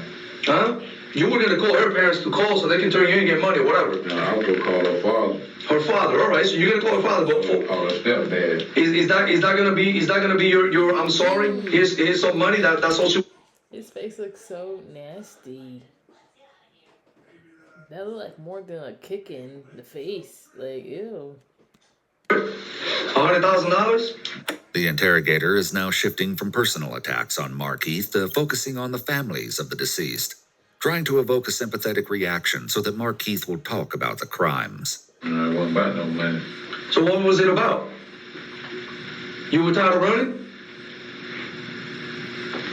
All I need to know is, what do I tell these people? You know, another deputy going out there to help out after you kill Sergeant Clayton die. What do I tell his parents? That it was in vain? That these people died for no reason? Yeah, they look like them was beat him to death. Like, he looked beat up. What do I tell them? Because to me, it's more important what the family... But they don't beat you up like that for no reason. Like... has to hear coming from you. Because I don't think you're ever going to say sorry to them face to face. So why don't you just let me do that? Why don't you just tell Sade's mom, tell her stepfather, her father, whoever, this is what it is. And I'll go tell them. And you tell me, and we'll go tell Sergeant Clinton's family, this is what it is. I mean, if you're sorry about it. That's a simple question, Markeith. Are you sorry about it? Are you sorry it went down like it did? Is that what you wanted all along? Is that what did you walk into the Walmart that day to say, I'm going to kill the first police officer that says shit to me? Is that what you walked in there thinking? You obviously didn't want to die. That's why you're wearing body armor, right? So it was all about you. That's a little selfish to me. You should have stood there and say, hey, man, come get me. This is where I'm at. if that's what you wanted, if you wanted to fight. See, you're not the type of man to hide. I know that. But you know what? The last 30 days, you proved me wrong. You proved me wrong. Because your whole life, you do what you want to do. Yeah, you spent some time in prison. That was a small price to pay for all this you done in your life, and you know it. And you stupid motherfucker, I ain't did shit in my life, so you can shut your damn mouth. I ain't never did shit. I ain't never had a felony time with a prison. Why he started getting so mad though? What you talking about? I ain't just rapping. It's unclear which insult specifically triggered Markeith to become confrontational here, but the interrogator will latch onto this opportunity and start plugging into it to evoke more from Markeith, if possible. I'm just rapping? Yeah, because I ain't never get in trouble. You just rapping. I've never heard anybody say that before. You just rapping. You just rapping. Rapping? Yeah, you just rapping. So one day you decided to go on freaking Shusha Day. Oh, I'm sorry. Hold on. Let me see. Oh, she came at you with a gun. But you don't want to tell me the whole story. Oh, wait a minute. Sergeant Clayton, the same thing. She came at you with a fucking gun, right? Oh, you're a fucking victim every time. But every time you decide to pull up a gun, no. I'm giving you respect, man. I'm giving you respect. It's not about rap. It's not about rap. See, you don't want to hear it. That's why you're telling me to be quiet. Because for the first time in your life, a man just like you stands right in front of your face and tells you the truth. Because in the street, you say what you want and don't do shit because they scare you. I'm not scared of you. I'm telling you the truth, and you can't handle that. You cannot handle it. Because a grown-ass man like you, Miggy, is telling you the truth to your face, and you can't even talk. You want a little freaking Band-Aid on your face. That's some bitch ass. You don't need more than a Band-Aid. Move, and you know it. Man, you worry about the little blood coming from your face. You forget that I was there and I looked at Sade. You forget that I was there, that I went over there when they split her wide open and I saw what you did to that baby in the belly. See, I was there. Brother. But to you... You been talking to them? Yes. Was you on your phone when you trying to sleep in? No. Yes, you were. You had to. Okay.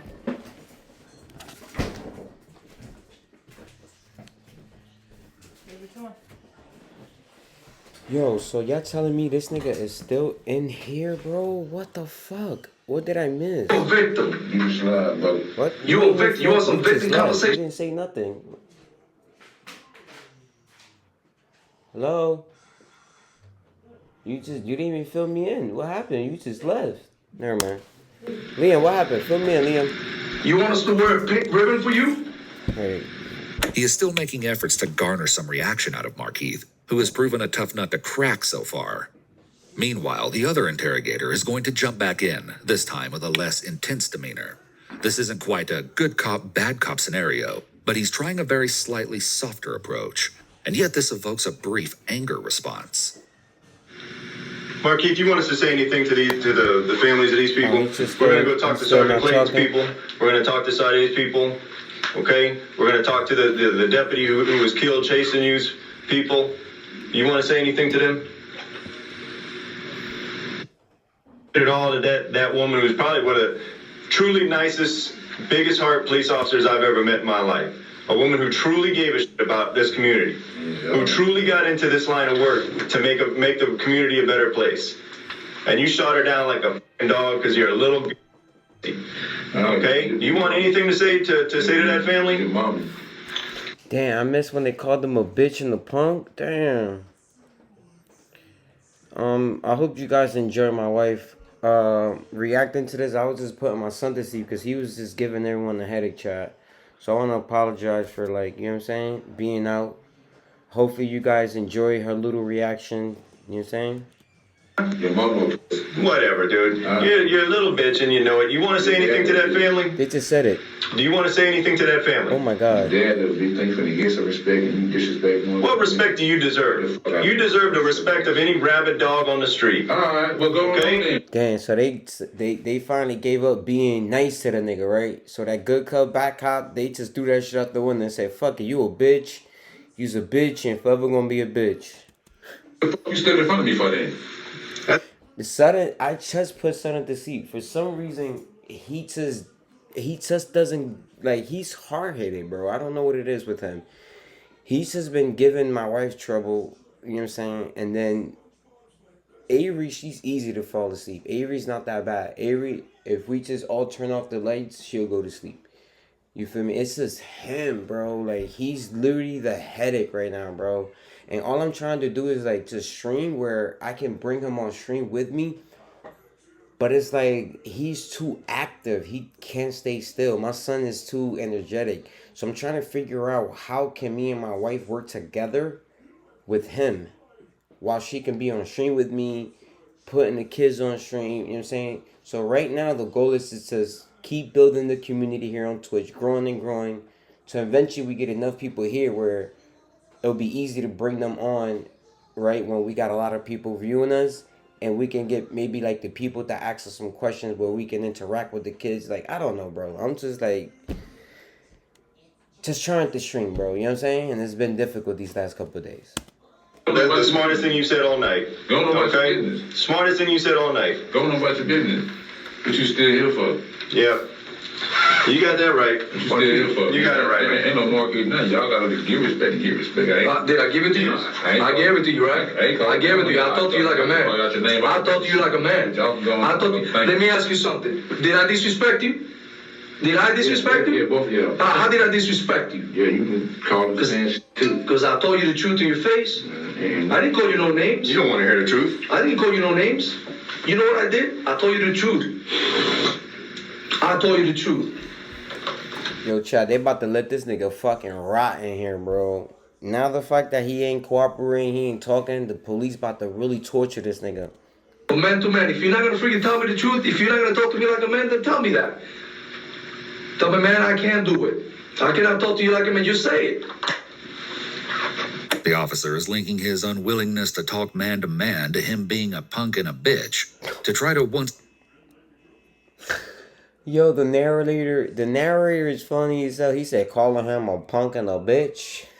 ...invoke behavior and get him to talk to prove the officer wrong and that he is a real man. This approach isn't working.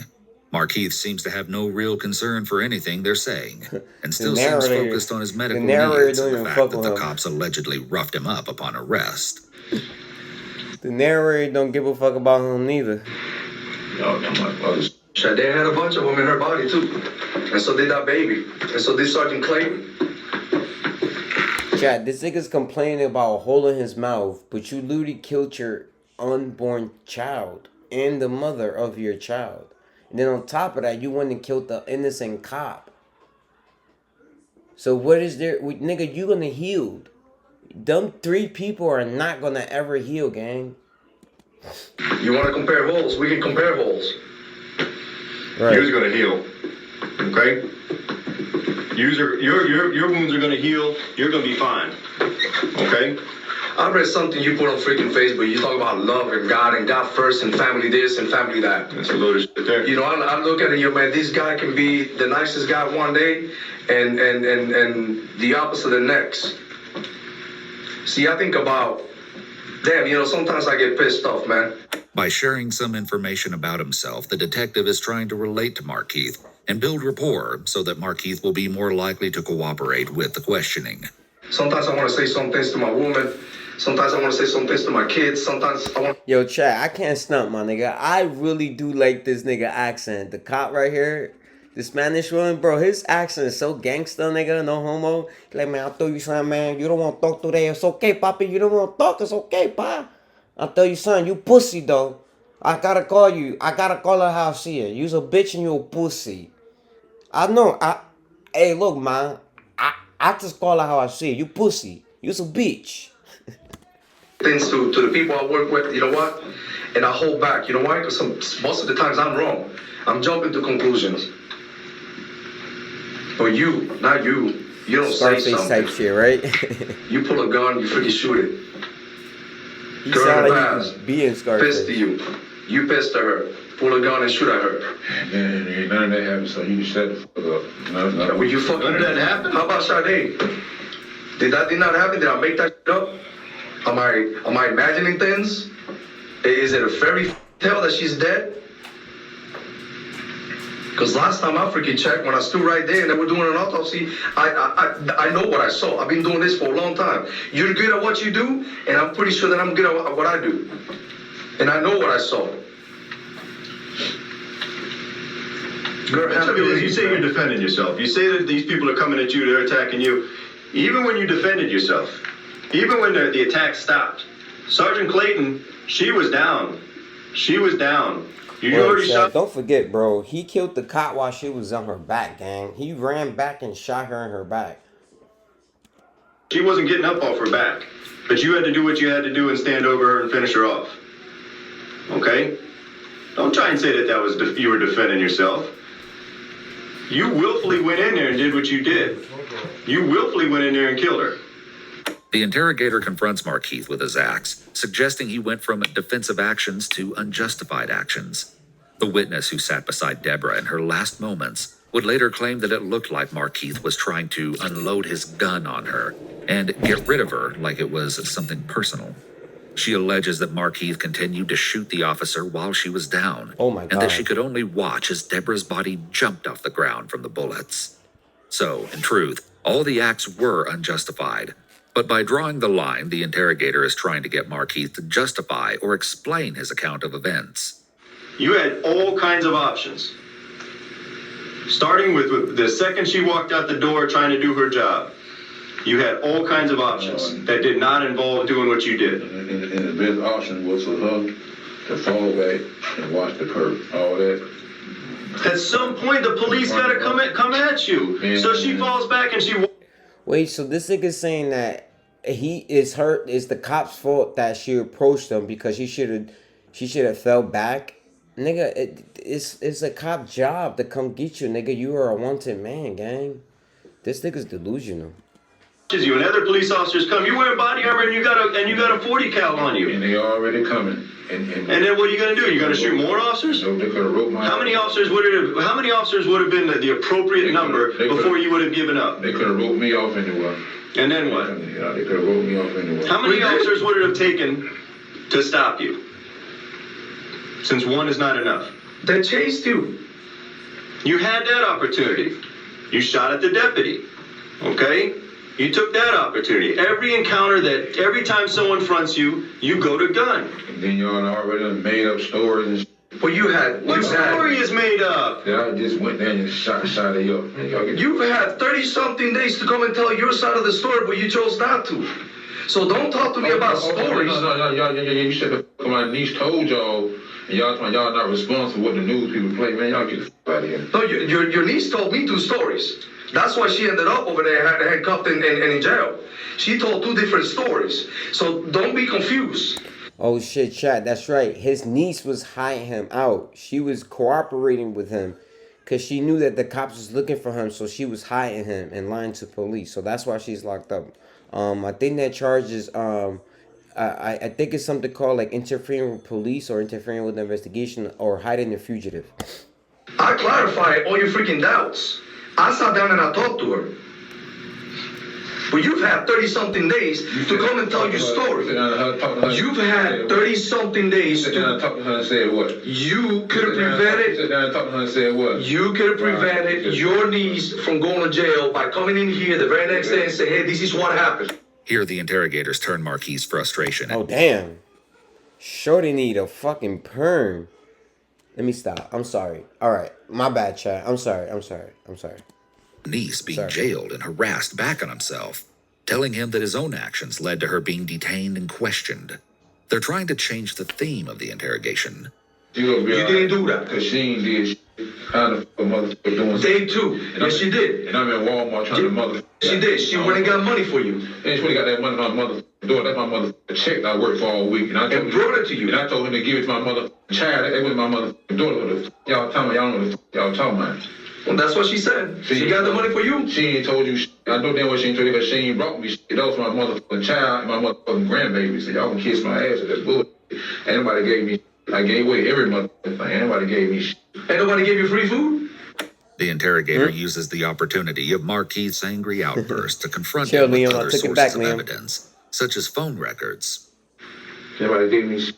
Ain't nobody gave you free food. Anybody gave me shit. I bought my own, got my own shit.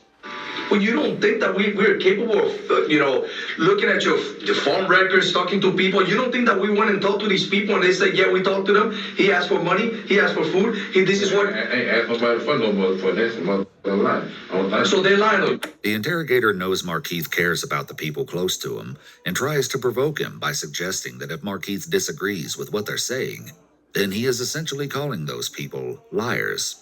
The motherfucker told you what was really going on. All the other shit. So tell us about, all right. It's just I mean, the people you're calling. We see, obviously, we're following your phones. This is why you're here. You're calling these people. We're following those phones. What's the conversation about? You leave Walmart. See, that's how they caught his ass, chat. He was sitting there texting people on his phone. I guess because he needed money, he had no money. So the story that the cops are saying, dude, lined up when they saying that they was bringing her money to eat and shit. You just killed Sergeant Clayton. You leave Walmart. The first person you call. You're obviously looking for help. That person give you help? Why are you calling him? I don't need no help. Tell people I love what are you calling him? What are you telling him? When you call him, tell us about the phone conversation you had with him. I don't need no help. You damn sure needed help, and you damn sure reached out, and you damn sure called some people. I need the help. I need the help. Because you just killed a police officer, and you're trying to get out of the area. I ain't need no help. You did that all by yourself? I ain't need no help. Did you do it by yourself? You seen it. There ain't nobody with me. I know nobody around me. All right. Now, how did you get from point A to point B? Somebody had to give you a card? Establishing location and opportunity isn't the most important goal at this stage. Yo, this but is it a will wild let the ass DA paint a better investigation, picture of the course of events for trial. This is a crazy ass. Did you steal a car to get from point A to point B? You bailed from the VW. Where do you go from there? Up in the reserves. Where do you go from there? Medical attention, brother. Where do you go from in the reserves? Where do you go once you leave? Once you bail from the VW? If I get medical attention, I need medical attention. Where do you go when you leave the VW, Markeith? Can't open my eyes. I don't know what my. Do you stay in it? Bro, for a nigga that killed the cop, bro, chat, I ain't gonna hold you. He is complaining way too much, man. Got him hole in my mouth. Can't open my eyes. Nigga, you killed the cop, bro. That cop is not coming back, bro. In the apartments? I still be f***ing up right now. Y'all just got me sick. Did you stay in the apartments or did you go somewhere else? Pull my damn pants.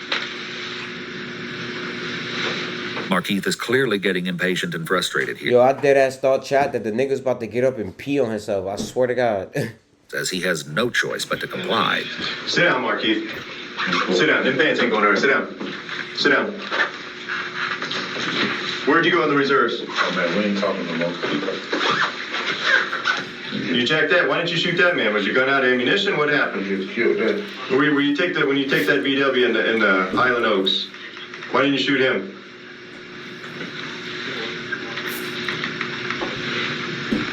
Why didn't you shoot the guy in Highland Oaks? Markeith. Yo, y'all see the blood on the table? Damn.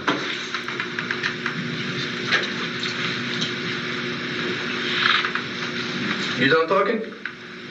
The interrogator gives his partner a look and a shrug. Hard to read this, but it could suggest that they feel they are making no progress. We'll watch for a change in tactics. You done talking? You want your band-aid now?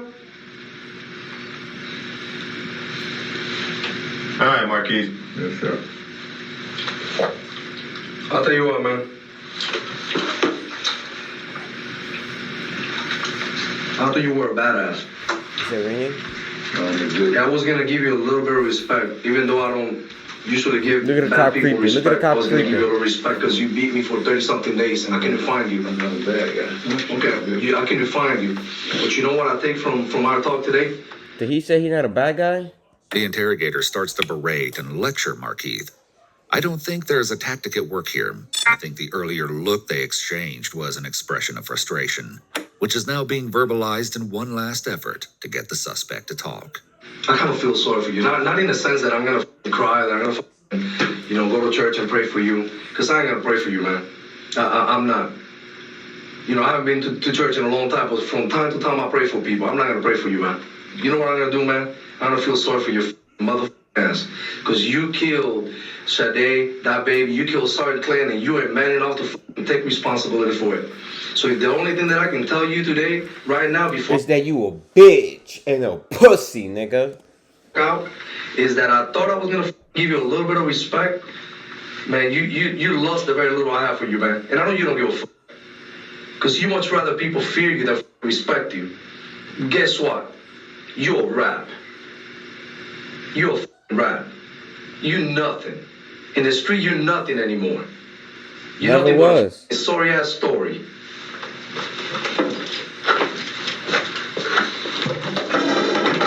$20.36. This is gonna be interview with Markeith Loyd in reference to Sade Dixon's and her unborn child's death. His interview was conducted at the Orlando Police Department headquarters. The time right now is gonna be Open your eyes, Markeith. 8:39. Open your eyes. That was a true angel right there you put down. Making the suspect open their eyes to look at a picture of one of the victims is another emotional reaction tactic interrogators will use. It was a true angel you put down because you're a pointless little fucking dog. Okay? And my only regret is that you're breathing right now. Damn, that cop brutal with it. He said my only regret is You get what you got coming. You breathing, That's nigga. it, Gary. I thought you were ready to put up a fight. Ain't bad. I don't feel nothing. You don't fear nothing. You know what? Beat this case. Put me in the street. Beat the case. That's what you gotta do. Beat the case. Beat the case. Because there won't be another day. And you know what next time it's gonna happen? It's not gonna be Sergeant Clayton. It's gonna be somebody like me. The officers end the interview in frustration when all the different tactics they tried get them nowhere with Markeith. This is not a case that a confession is necessary evidence. They have eyewitness accounts of both shootings. You just rapping. Yeah, I'm just rapping. You a f***ing rap. You had the opportunity. You had opportunities to do all that you talked about. You had all kinds of opportunities to talk about. And what'd you do? You crawled out on your hands and knees. You know what you are. You'll get your bologna sandwich later. And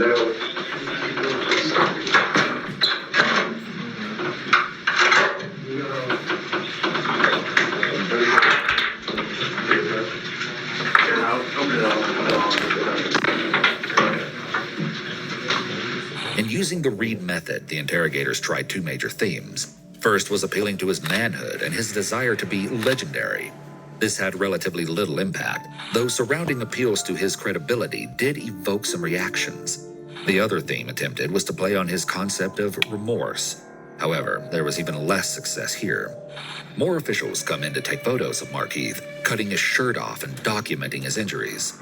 After a little while, medical assistance arrives for Markeith as well. Yeah, he fucked Markeith up. was treated at a medical center for about... Chat, my nigga, yo, I don't know, cause you could only see a little bit of the footage when the helicopter was showing his arrest, but they beat the shit out this nigga, chat. My nigga, they deform his face. Matter of fact, they reshaped his face into a new face, gang. That nigga, bro, not only is he will never see the day of light again, but when he recovers, chat, and he fixes up, he still is gonna have like bruises and shit. 20 hours before being taken to Orange County Jail. And then on January 19th, bright and You saw early, his nose, he had his Liam? first court appearance. God damn. On charges related to Sade's death, that is. As far as legal trouble goes, this was far from Markeith's first rodeo. Markeith did have a history of criminal activity, going back 2 decades. In 1995, when Markeith was about 20, he had been arrested on a murder charge, which was later dropped because a witness... 1995? What the fuck? That nigga's been gangbanging since the 90s? Lied about key information. Then in 1998, he was accused of battery on a law enforcement officer and spent 4 years in jail.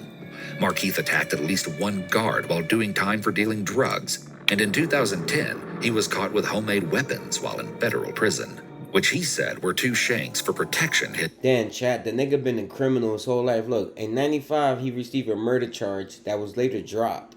How was that dropped? They need to do another YouTube video on this one. His hair. While behind bars, he pleaded guilty to cocaine possession from a prior case. Markeith got out of jail in 2014, and in 2015 he got married. But within 6 months of the wedding, he faced domestic violence charges against his wife, although they were dismissed. All in all, records show that Markeith has been arrested 20 times since 1994. But God damn, 20 times? all the experience Markeith had being in the courtroom, he was quick to make a bad impression on officials during the first appearance for Sade's case. Markeith started out by declaring that he will be defending himself in court. Choosing to represent himself was a bold choice. Markeith may have had some grandiose traits, believing that he was so superior that he could do better than a lawyer. He may have enjoyed the feeling of Yeah, that nigga tripping. Representing yourself on the triple murder charge, nigga. What the fuck wrong with you? power as well as the attention. On the other hand, it's also possible that Markeith had such a mistrust in authority that he felt he couldn't rely on a lawyer to be on his side. It's clear that nobody really thinks this is a good idea. But as the conversation goes on, Markeith gets fed up and starts interrupting, cursing at the judge repeatedly, as you can see in this clip. Okay, so here's what I'm going to go ahead and do. Well, first of all, I got questions to ask. You're here for first appearances on awards. Y'all making up like I just went on there and shot this girl, endangering my family. Okay, a judge is What if other people want to do something back? Y'all portray this to the news people like I just went there and shot this girl when there was other guns found on the scene. And all kinds of guns were pulled on me first, but y'all acting like I just went there and shot her. Nigga, guns pulled on you by cops, nigga. Other got dropped off while me and her was standing there talking. So there's all kind of other shit that happened before y'all just put on the news. Oh, I just went there and shot this girl, got my family at danger. So no, I wasn't coming in right Thanks then. for requesting, Mr. Markeith goes on an angry rant about the fact that others were arrested in connection to his search, which he feels was unfair because he says he was doing everything himself. I'm not finished talking because y'all been making up the whole time. And then y'all make up stuff on my family, lock them up. It appears that it's important to Markeith to make it clear that no one helped him while he was on the run. This may have been an egotistical motivation as he wanted to take all the credit, that he did everything by himself. Alternatively, he may have wanted to protect his family or friends from getting in further trouble. While psychopaths are unable to form emotional connections to others, sociopaths may form some meaningful relationships. Nah, Chad, this nigga definitely got a egotistic ego. Like, this nigga is definitely, like, his ego's on 100, because that nigga made a Facebook post saying that he's a street legend. Like, what, nigga? You ain't no legend. I don't know you. All right, here's what I'm going to go I ahead. didn't receive nothing from nobody. I was out there by myself. How in the hell anybody helped me doing anything? I went and Walmart myself to buy food. Wasn't nobody doing nothing for me. Now, the three people in question here are actually Markeith's former manager at a place called Texas Fried Chicken, who was alleged to have given Markeith food, Markeith's niece, who was believed to have picked up money for him, and one of Markeith's ex-girlfriends named Janice, who was thought to have collected rent money from a woman at Markeith's apartment and planned to pass it on to him. Some have called these arrests into question, wondering if they were truly justified, or if these people were unfairly detained and employed to lure Markeith out of hiding, which has just been another popular talking point in this convoluted case. In his final note of the court appearance, Markeith brings... Hell no, Chat, I think that they was trying to help him hide. I honestly, personally think they was helping him hide. ...his injuries and says there was no reason for the violence he endured. What you think, Liam? Chat, what y'all think, Chat? Do y'all think the three people that they arrested tried to help him or no? Counsel. And then when they had me in the hospital, the Channel 9 News sent out that way for me to come out to see what they did for me. Or they done took my eye. They done broke my nose, broke my jaw. They just said I resisted, but I crawled out to the mother road. So how did I resist? I ain't resist. They just did that. They tried to hide it from the news people, but I'm here right now. Corrections, I think we've established everything. That nigga say, I'm here right now. Yeah, nigga, you here right now because you got caught. Need to do in a first appearance hearing. He can be taken after he signs. Have him sign the no contact. Trying to tell you, fuck you. Following Markeith's claims that he was beaten by the officers apprehending him, the Orlando Police Department released the helicopter video you saw earlier, which appeared to show one man kicking Markeith during the arrest. Police Chief John Mina held a news conference to address the content of the video. He says that officers were concerned that Markeith could have been hiding something within his body armor because of the way he was struggling as he crawled on the ground. Furthermore, Mina asserted that Markeith didn't comply when he was told to put his hands behind his back, which was one of the reasons force was used. It is reported that the officers kicked and punched Loyd in the face and struck him numerous times with the muzzles of their rifles, causing cuts to his face and back. Now, and on top of that, chat, if you see the helicopter there, the helicopter turned the camera. Fractured eye socket, which required surgery. Markeith ended up losing that eye as a result of the injuries. The state attorney's office determined that these He needed to lose both eyes. Fuck that. met the definition of deadly force, or force which was likely to cause death or great bodily harm. All the same, according to the Orlando Sentinel. Yo, you peeped that, right? How the police cover up, how they justify how they kicked him. Oh, he has some. They basically said that the nigga was trying to hide something. So the officer was basically in fear for his safety, so he was trying to kick the object. You see how they covered that up? The police is smart. The state attorney's office cited Florida's Stand Your Ground law and ultimately found that the use of force was lawful and justified. Markeith soon made his second appearance, where he was once again combative with the judge, and for some bizarre reason, he at first ignored her, denied he was Markeith Loyd, and then started asking who she was. Sir, you're here for the charge of murder of a... There ain't no Markeith Loyd. Who are you? All right, you're here for murder of a law enforcement officer, attempted murder of a law enforcement officer, carjacking with a firearm, aggravated assault May I have your name, please? with intent to commit Excuse me, this lady in the black dress. felony, and finally, possession of a bulletproof vest and commission of a felony. Markeith likely felt very powerless in court, so trying to turn the tables on the judge was his way of exerting control. There is little that Markeith can control in his life at this point, except for his own words. Interrupting the judge or refusing to answer her questions was his attempt to take charge of the situation. Mr. Loyd, do you want the services of the public defender? I'll ask you again. Mr. Loyd, would you like a public defender appointed to represent you? You have a claim against me. May I ask who your name is, ma'am? All right, I'm finding he didn't fill out any paperwork corrections. It's my understanding he didn't want to, so I'll go ahead and find that he's waived his appearance for today. Please, ma'am. His first appearance is over. Good luck to you, Mr. Loyd. That conversation was certainly less than friendly, and unsurprisingly, a third court appearance didn't go much smoother. Markeith wore a bandage around his head and left eye, and he cursed at the judge again, saying, "I'm here for what? Resisting arrest? And this is what happened to me. Q." Nonetheless, a judge eventually ruled that Markeith was competent to represent himself. Fast forward to February, and Markeith is formally indicted on charges related to Sade and Deborah's deaths. Despite Markeith's insistence that he wanted to represent himself thus far, he suddenly declared that he wanted Florida's highest-paid capital litigation lawyer, Terrence Linneman, to represent him in his murder cases, a wish which was eventually granted. And this brings us to the second half of today's story, the murder trial. The nigga grew dreads? In researching this case, I always knew I wanted to analyze the interrogation footage you saw earlier. But the deeper I dug into this trial, the crazier things got. And I realized that the information revealed in court might just be the most intriguing part of the entire case. Yo, this shit about to get crazy, chat. Lock in, lock in, lock in. First of all, reports say that in the months leading up to the trial, Markeith went on a rampage in the Orange County Jail, violently ripping phones off the wall, breaking glass, and destroying a TV and iPad. Authorities say they couldn't get close enough to even use pepper spray.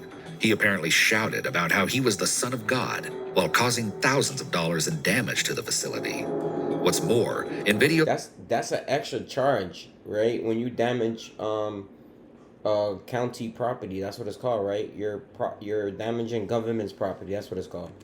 Jail visits between Markeith and his family, Markeith appears to make light of his dire situation. Turn your phone call. It should be speedy private. Y'all get off. Everybody's like, oh, everybody, you want to down on the crabs?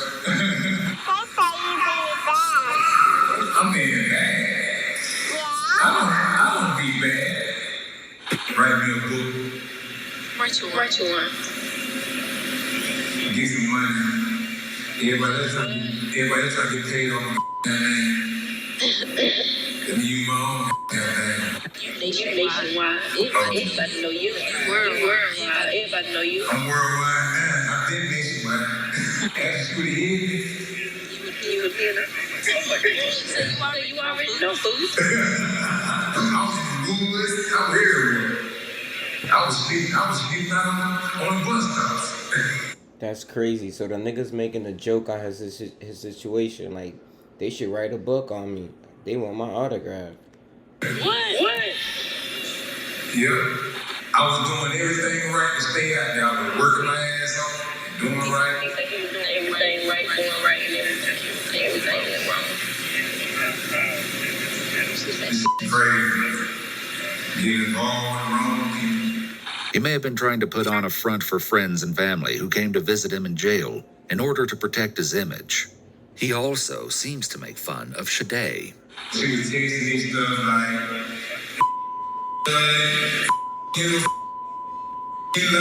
Yeah, bro, like, it's no chance. This nigga's not coming home. so much you want a family with me. I'm get your baby. You gotta let the baby no more. This and that. I'm like, man, you tripping. So she won't be tripping, not me. Cause I'll leave him and go on with my business. Finally, in late 2019, the trial concerning the Shade Dixon case began. During his testimony, Markeith revealed details about his short-lived but turbulent relationship with a young woman, and his words are extremely telling. After getting out of prison, Markeith was working 4 jobs, and he went from being homeless to being able to rent a place of his own. Soon, he was excited to include Shade in his new life, but he says when they started talking, he asked her, "What else you got to offer? What's your credit score?" You see, Markeith had some very strict guidelines of what he wanted his partner to be like. The first time he picked Shade up to hang out in person after chatting online, he had some distinct opinions on her clothing choice. When I first picked up, she came out and she had on some shorts, booty shorts. So I was gonna say something, but I didn't say anything. A queen don't dress like that. You're exposing yourself to the world. We can see already that Markeith has a tendency to think he knows what's best for his romantic partners. So he's admitting to he was over possessive to me. That's what he's admitting. Nonetheless, the relationship was budding, and Markeith says when they were about to have intercourse, she told him not to use protection. From that, the relationship progressed quickly, and they started to move in together. Markeith goes on to say that Shade wanted to study to become a real estate agent, and then later on an OBGYN. He started taking her to school during the days and working his delivery job at nights. But he claimed Shade started to think he was messing around with other women while she was in class.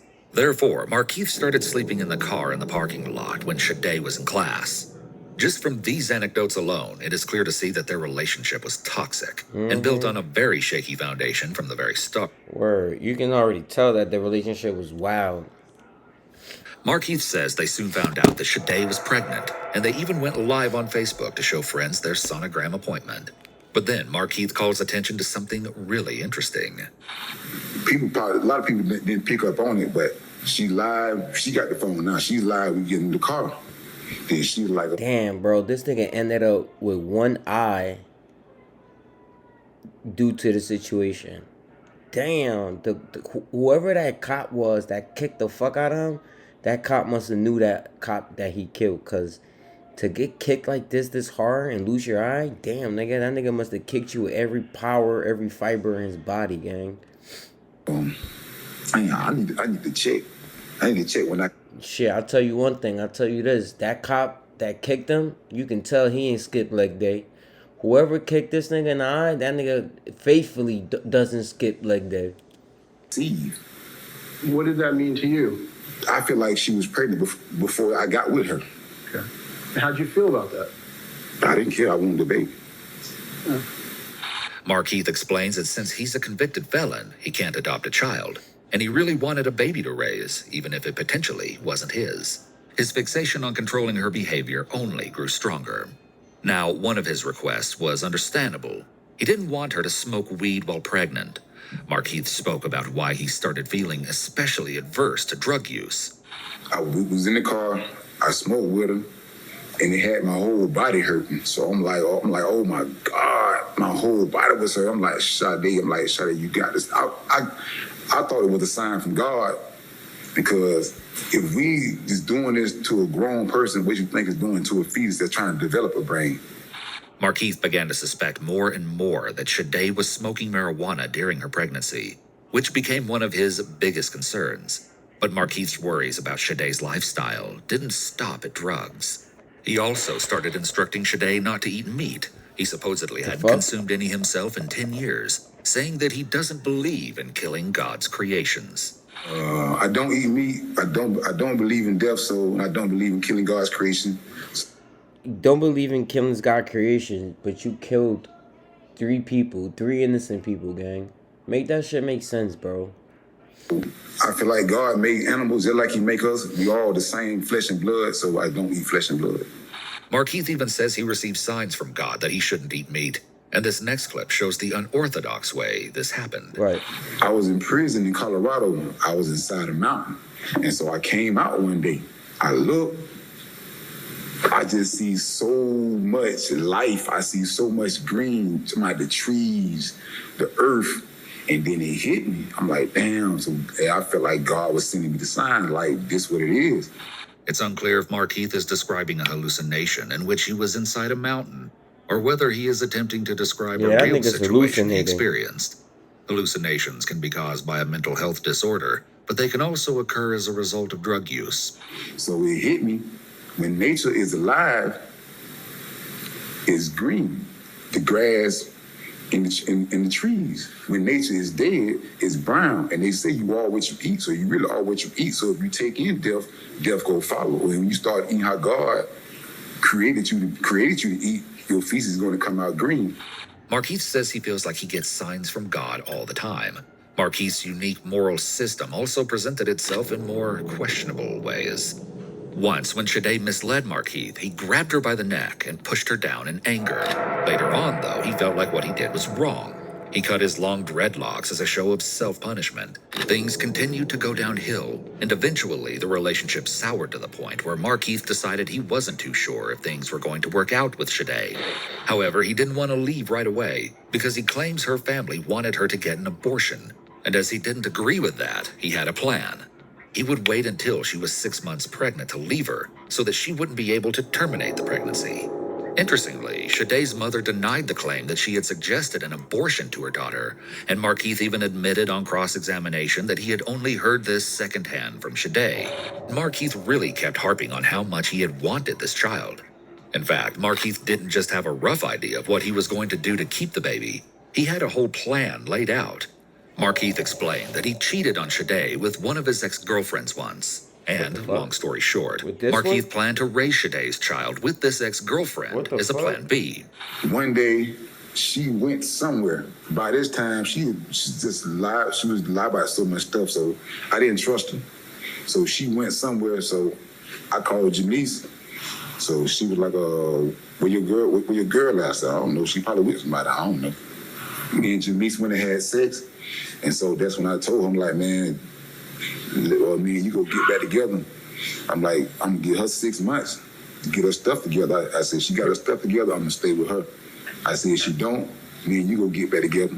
Because that 6 months, she ain't gonna be able to get her abortion. So then she was like, all right, bet. So I had to make the future plans for Joseliz to be the mother. It seems that Markeith had 1 foot in and 1 foot out of the relationship with Shaday. And this infidelity would end up being one of the last straws in the crumbling relationship. But one of the most heartbreaking parts of this footage is when Markeith talks about Shaday's children. He describes a trip they all took together to a lake shortly before Shaday's death.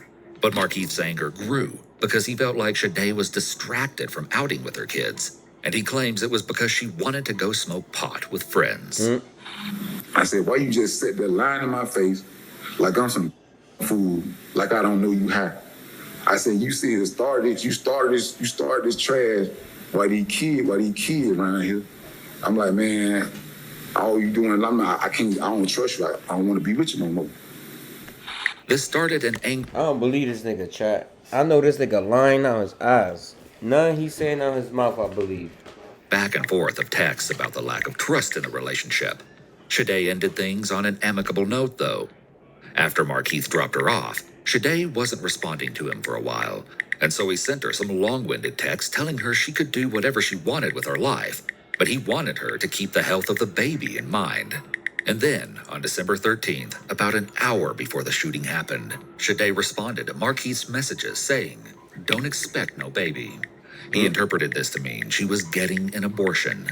Shadday texted Markeith screenshots of his Facebook conversation with another girl and called out that he went on live from a strip club with other girls within the 2 days after they broke up. And that's when Markeith headed over to Shadday's house. And in this murder trial, right off... Yeah, so it seems like he got caught cheating and shit, and she didn't want to be with him. She told him, you ain't gonna see the baby, and it seems like he got mad. It became clear that there were two very different accounts of what happened the night of her death. Up until a certain crucial point, the opposing sides told a relatively similar story. Shadday and Markeith were in the midst of a heated confrontation, the unborn child and accusations of infidelity being the main topics at hand. At some point, Markeith admitted that he had hooked up with his ex. They were speaking outside of Shadday's home, but she suddenly went back inside before re-emerging and calling him to the side of the house. It was then, Markeith says, that he realized she had retrieved a gun. It had been given to her as a gift. She took it downstairs and went back outside. Sometime after that, the defendant took the gun away from her. Taken aback, he pulled out two guns of his... Okay, so he wasn't lying when he said he disarmed her. Which he says he always carried after being robbed, and prompted the girl to hand over her weapon. According to Markeith, Shadday did what he said and dropped it. But instead of dropping it carefully off to the side, as he claims he instructed, he alleges she didn't listen, and instead extended her arm out front to drop the gun, which caused him to panic, and he squeezed his trigger. The whole world screeched to a halt as both parties processed what he'd just done. However, the weapon luckily didn't fire. Markeith quickly retrieved Shadday's gun and put it into his pants pocket, which would seem like hopefully the end of an explosive situation. But then Shadday's brother, Ronald Stewart, came outside to see what was going on. He had heard the commotion and wanted to defuse the dramatic and increasingly dangerous confrontation. Markeith says he tried to explain that Shadday had started the altercation and that they were fine on their own and didn't need help. However, here's where the two versions of the story diverge. Markeith's lawyer said that Shadday taunted Markeith by saying that Ronald could beat him up. My brother can whip your ass. Within a few minutes of that statement, her brother... My brother will whoop your ass. It's not a reason to kill nobody, gang. Markeith Loyd. Markeith claims he turned his body to show Ronald that he had taken Shadday's gun and tucked it in his back pocket. But he alleges that Ronald took the opportunity to attack, and a scuffle ensued, as demonstrated in this clip. Okay, you got the gun cuffed, okay? And where is this hand? I'm turning like this. Oh, you're turning like this? And then show me what he does. Not me, you touch it.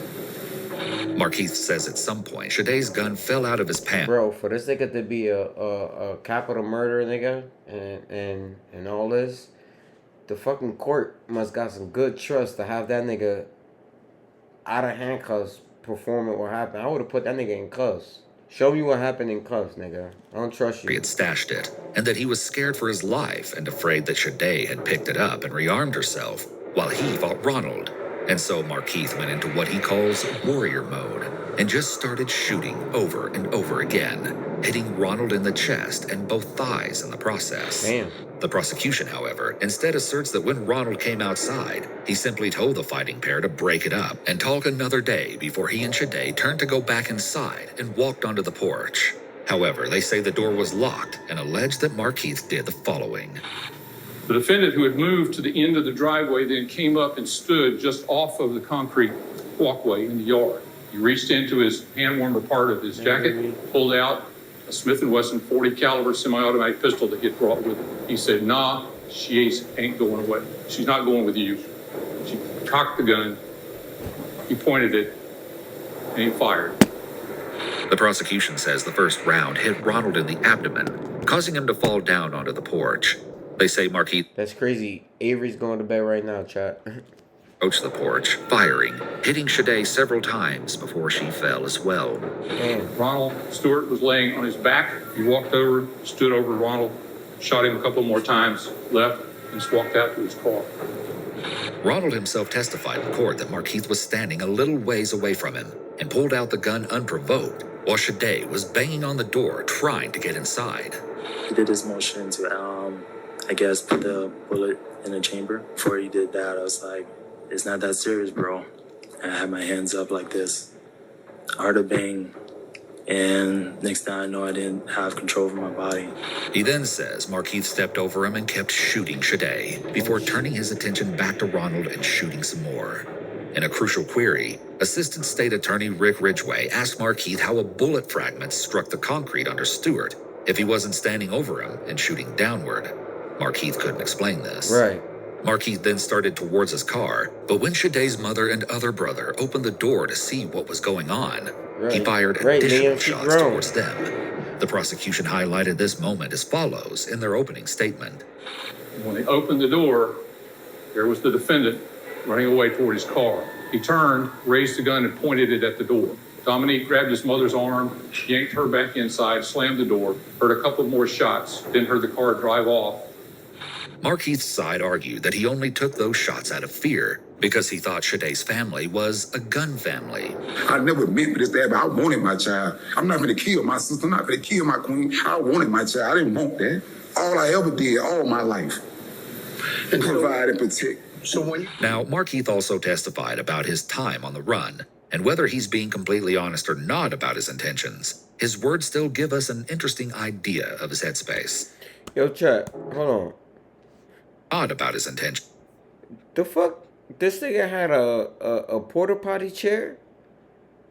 This is nasty as fuck. This is where the nigga was living at. Ew. His words still give You know that house smell like shit. An interesting idea of his headspace. Authorities uncovered text messages sent from Markeith moments after the shooting. He texted Shadé. Don't know if you're going to make it. Hope you don't. I told you don't play with me, and you went and got a gun on me instead of talking to me. Okay. And is there anything incorrect about that? Yes. What is it? I didn't put don't. I thought I put do. The text message that Markeith sent to Shadé shortly after the shooting indicates that he was already trying to put the blame anywhere but on himself. Right. He's trying to justify his actions. He claims that there was a crucial typo in his text, alleging he meant to say, "Hope you do make it," instead of "Hope you don't." Hours later, he texted Shadé, "You caused this." Markeith says as he went on the run, he saw the news reporting that he went to Shadé's house, banged on the door, gunned her down, and then when her brother came to help, he gunned him down too, which he says was a complete lie. So Markeith wanted to do something to set the story straight. He called his niece and asked her to let people know that it was self-defense. He says he wanted the authorities to have the media retract the version of the story that made him look bad, and then he would turn himself in. In his mind, this would be their way of proving they weren't trying to kill him. Markeith says he was worried that someone took Shadé's gun off the crime scene to make it look like he was the only one with a weapon. Strangely, his lawyer affirms that the gun left in the yard was not included in the probable cause affidavit for some reason. Markeith says he realized the investigators weren't going to set the story straight, so he sent his niece directly to talk to the news people. So now I tell my niece, I'm like, you know what, bump the investigators, go to the news.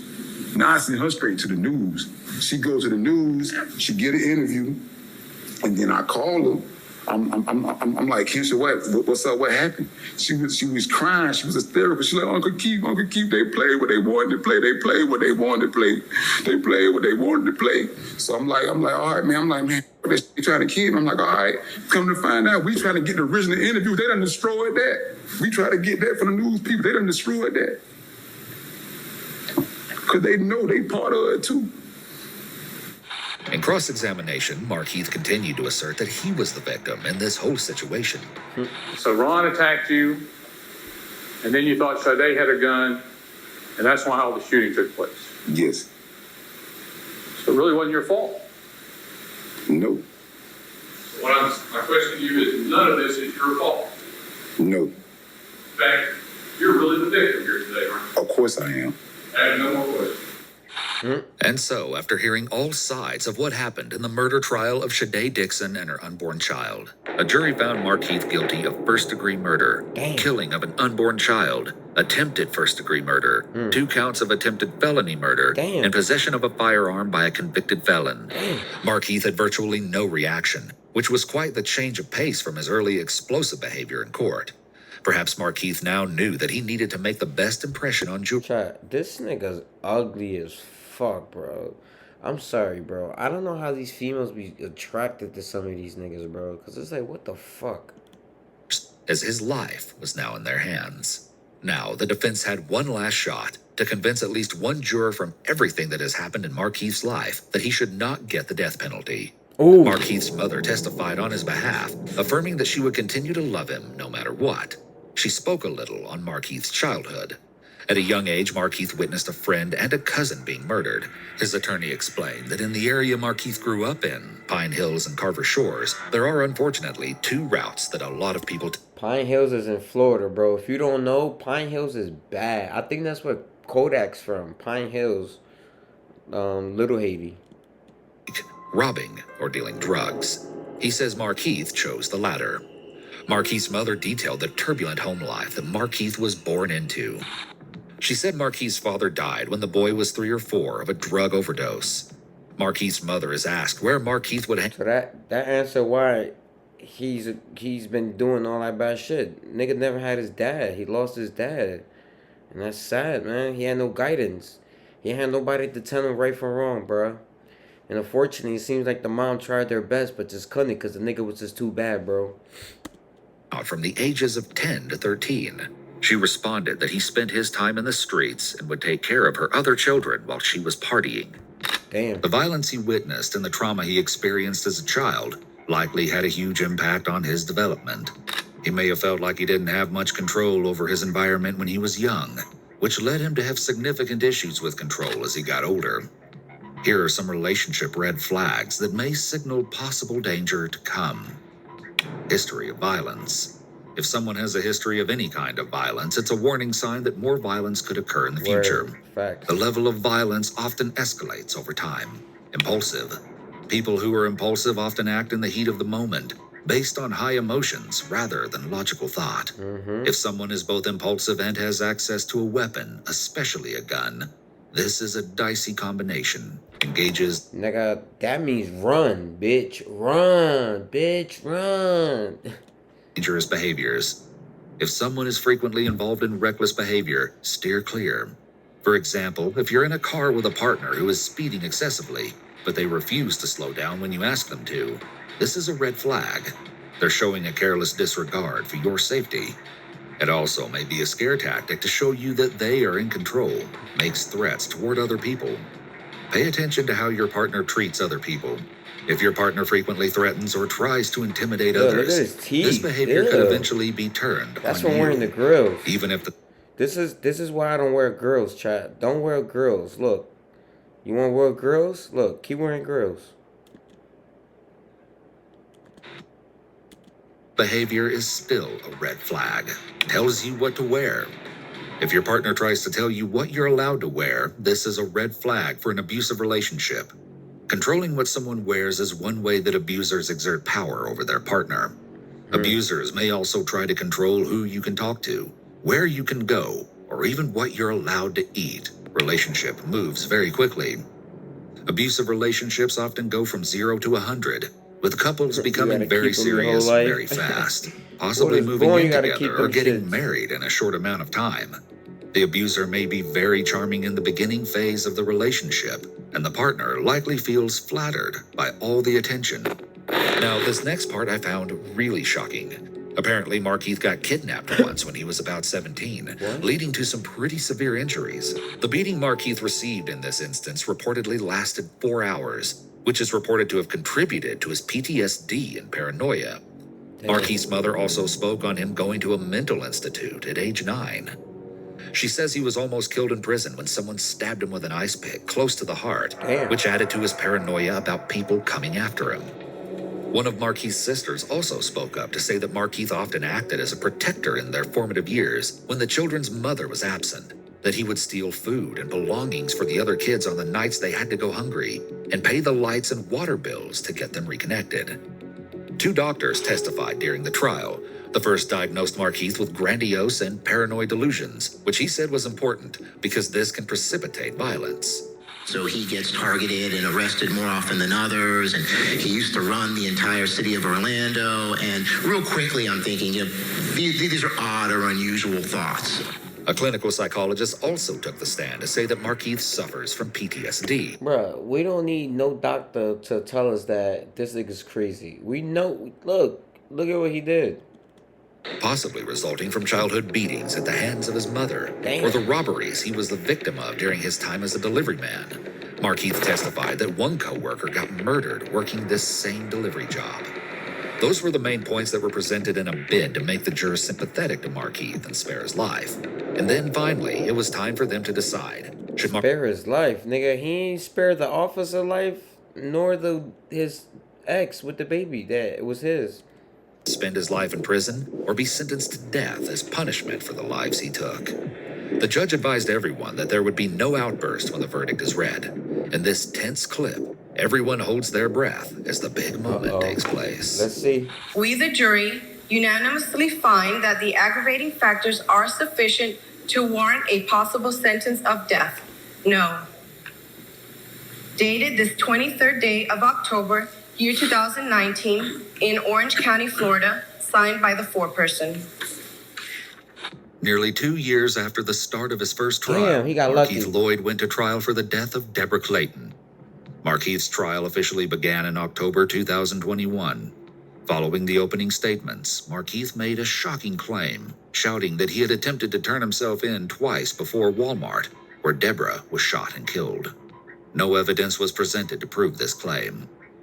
One of the main points of debate during the trial was who exactly fired the first shot, Markeith or Deborah.